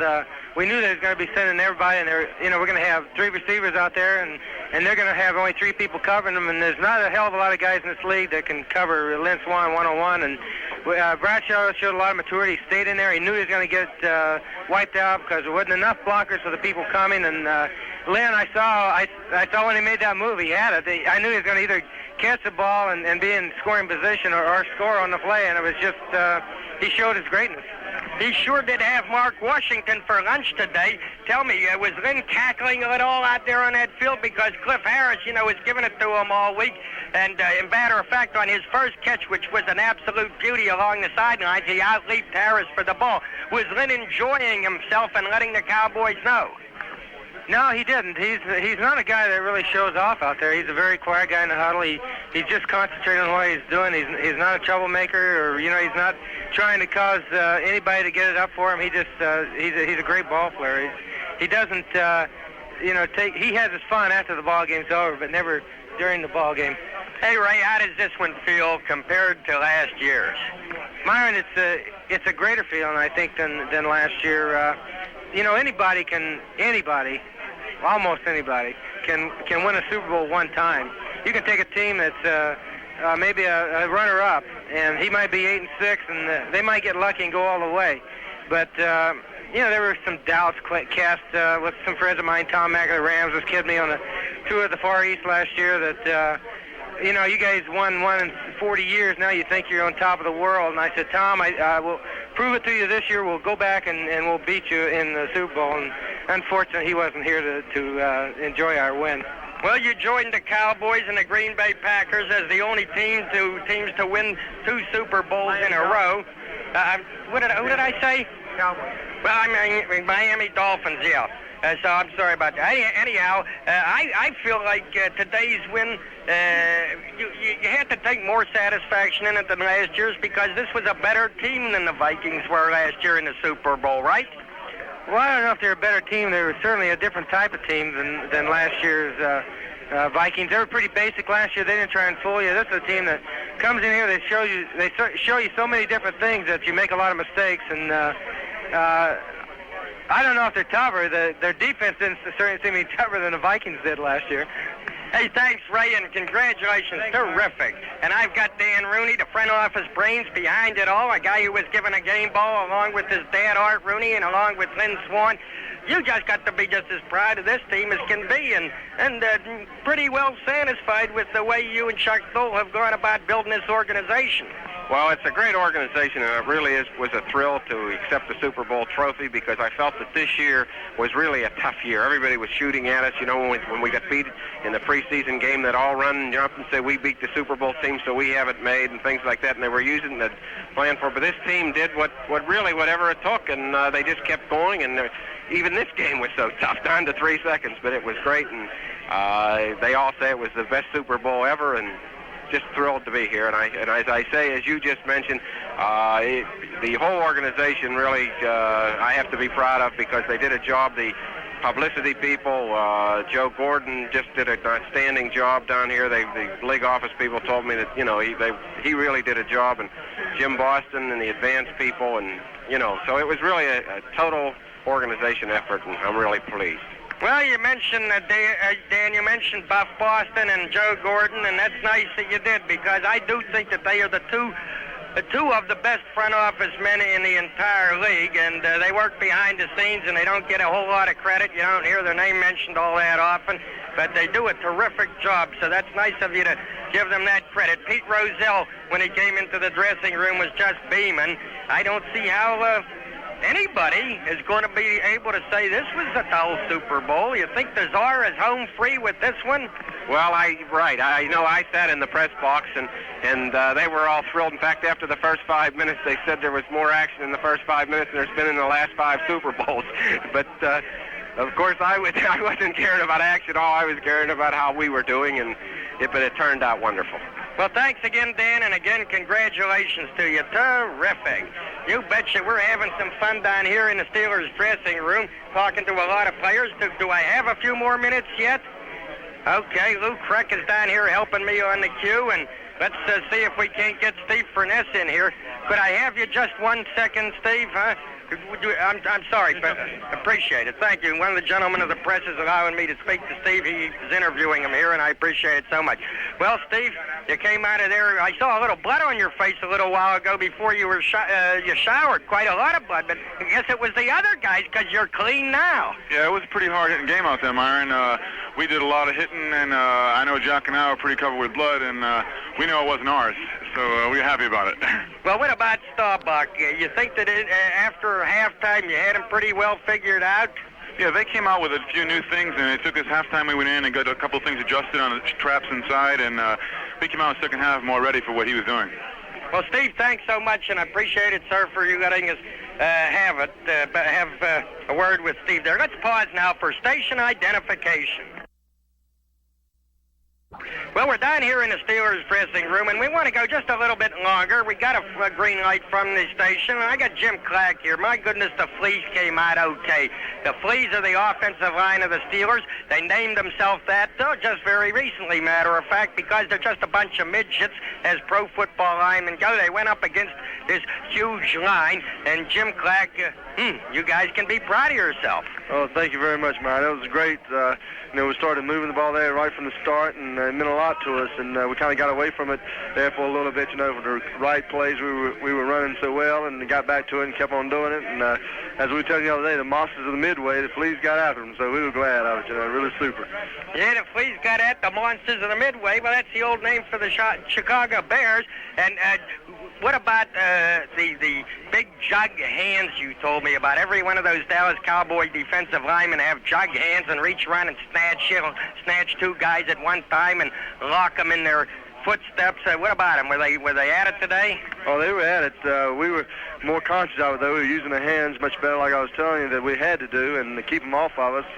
The way I got my nose busted, though, was I pulled out, and Jethro grabbed me by the face mask, and I yanked it loose, and I was off balance, and I saw Washington coming up, so I threw a block at him, and he was as low as I was, and just split my nose wide open. But that's not the only time I got grabbed today. But most of all, everybody was using the hands great and keeping the guys off of us, and it meant a heck of a lot. Well, now, what about the flex defense that we have heard so much about? The guy at the end of the tackle, or two of them, getting 2 yards back of the line and filling gaps and pursuing. Did the flex confuse you guys at all? Did it give you more trouble than you expected, or less? It gave us less for the main reason we were prepared for it. Coach Noel did a heck of a job for the last 2 weeks. I think the added week helped us because we were able to look at it more, study it more. Dan Radakovich just did a super job preparing us. We got frustrated every other week because he called so many meetings, but for $25,000 we go to a meeting every day, but every night, and it just, I think preparation is what paid off for us. We didn't try to get fancy with it. We just ran right at it. That was a big thing. If you try to do a lot of fancy stuff, which we did a couple of times, and they just busted wide open, you're not going to do anything against them. And we just stayed with our straight stuff, which is what brought us here, and what won again for us today. Well, you got a little fancy on the touchdown toss to Randy Grossman, so we'll forgive you that one demonstration of show-offishness. But in any case, what are you going to do with the 25 big ones, Jim Clack? Don't know yet, man. I like to buy apartment houses. I'm going to be looking around Washington for a couple of more old houses, probably, put my money into something. So when I get through with all this, that I can just sit around and take it easy. Yeah, in case you didn't know it, he's a real estate magnate. He is. Congratulations, Jim Clack, and it's just terrific. And here's L.C. Greenwood. My goodness, L.C., this was one tough ball game. Excuse me. You're right, Myron. It was really tough. I feel it all now. Well, I imagine you were hoping for warm weather down here, because you always say it helps your bones. But on the other hand, this day came up cool, and I would guess that that would be an advantage to you, that it wasn't real warm. Yeah, I think it was an advantage because it wasn't real warm. Because we're used to cold weather, and I'm glad it was cold. I wish it had been colder, because if it had been colder, then I think we could have played better, because we got a little winded out there for a couple of series, I think. But, the overall weather condition wasn't bad down here. How about toward the end of the game? Did it surprise you, for example, that Staubach ran with the football when it was fairly clear he could not get near the sideline and stop the clock? Then Preston Pearson caught a pass, and instead of running for the sideline, cut upfield. So again, the clock keeps running. Were you a little? Was those happy surprises for you? They were happy surprises, yeah, because they stayed in bound. And, any time that you're trying to run the clock out, and you should get out of bounds, But at that time, I think Dallas were, I don't know, I think they had all their timeouts were gone, and they was trying to get the ball. They had to score, or get it down there where they could kick a field goal, and time was on our side at the time, So we were just hoping that we could keep Roger contained and make him throw the ball, and if he threw the ball, he had to throw the ball, in the middle of the field. So if he threw the ball in the middle of the field, we didn't worry about it because we were all going back trying to keep them from scoring so they could run around as long as they could because the seconds was ticking off. And, of course, I suppose everybody on that ball field was thinking about Drew Pearson as those seconds were ticking off, huh? Well, I really didn't think about it. I was thinking about trying to get Roger back, trap him back there, and keep him from getting rid of the ball or getting in his face and making him march the ball higher than he wanted to throw it. Well, hey, congratulations, LC. Terrific. Another Super Bowl victory. You betcha. Well, okay, I guess things are thinning out here pretty well down in the Steelers dressing room. And again, the game balls went to Art and Dan Rooney and to Lynn Swann, who had a great ball game. And for being with us, what's happening here? Oh, well, yeah, Luke Craig gives me a little manners and says, bring Jack Fleming in here to wrap it up with you. And Jack, let me just say, first of all, that, some of the guys being with us on our show today, your nearby Zenith dealer is going to throw around a few Super Zenith digital clock radios with lighted dials, touch and snooze controls, and a sleep switch. It's yours from the nice guys who sell Zenith, where the quality goes in before the name goes on. Well, Jack Fleming, we've had the privilege of broadcasting 2 Super Bowl victories in succession. I suppose there's a crew in Green Bay and another one. What was the other team? I can't get it straight. Miami, who had the same enjoyment, but it's really been some kind of year, huh? Myron, when you think how long ago it started at the All-Star game, back in the heat of summer, and maybe the disappointment of the people in the All-Star performance and so on, and the way things have developed, you got to look at this club and at the coaching staff and just figure, they're just so solid, so great. I'm out of words, actually. After you left me today, I was done. Well, you sure had some excitement left in that broadcasting booth. You sure did. I was thinking about that down here on the field. I says, here I am enjoying the ball. Nice ball game. And he's up there. Need 8 sets of eyes to watch everything that's going on. Let me say this. We've had ourselves a great year, you and I and the other guys in the booth. And I would express my appreciation to you, and I've said it before. You come out of this woodwork in this locker room, and there's nobody knows any more about what goes on inside of it. And we need that. And so that's what we've got in you. In me, I just talk, that's all. You just talk. They say that maybe there's not a better play-by-play man in the country. In fact, they throw out the maybe. And we've had Lou Kreck always helping out here. J.D. Fogarty doing a terrific job for us. We've all of us had a great time and enjoyed bringing these ball games to you people out there in the dressing room shows. You know what impresses me in this dressing room, and that is the poise in here. These guys, you can't tell actually whether they won or lost, except they're smiling. They are so poised and like businessmen going about it. It's not a typical dressing room scene. Do you think? No, I would suppose not. They do have a lot of composure. They expect to win. They do win, and they'll take it entirely in stride. There was a lot of noise in here. Believe me, Jack, you just got down here a little bit, but there's a lot of noise earlier on, and they got a lot of enjoyment out of it. It's just not simply routine business. That's it for the dressing room report from Super Bowl 10. This is Myron Cope.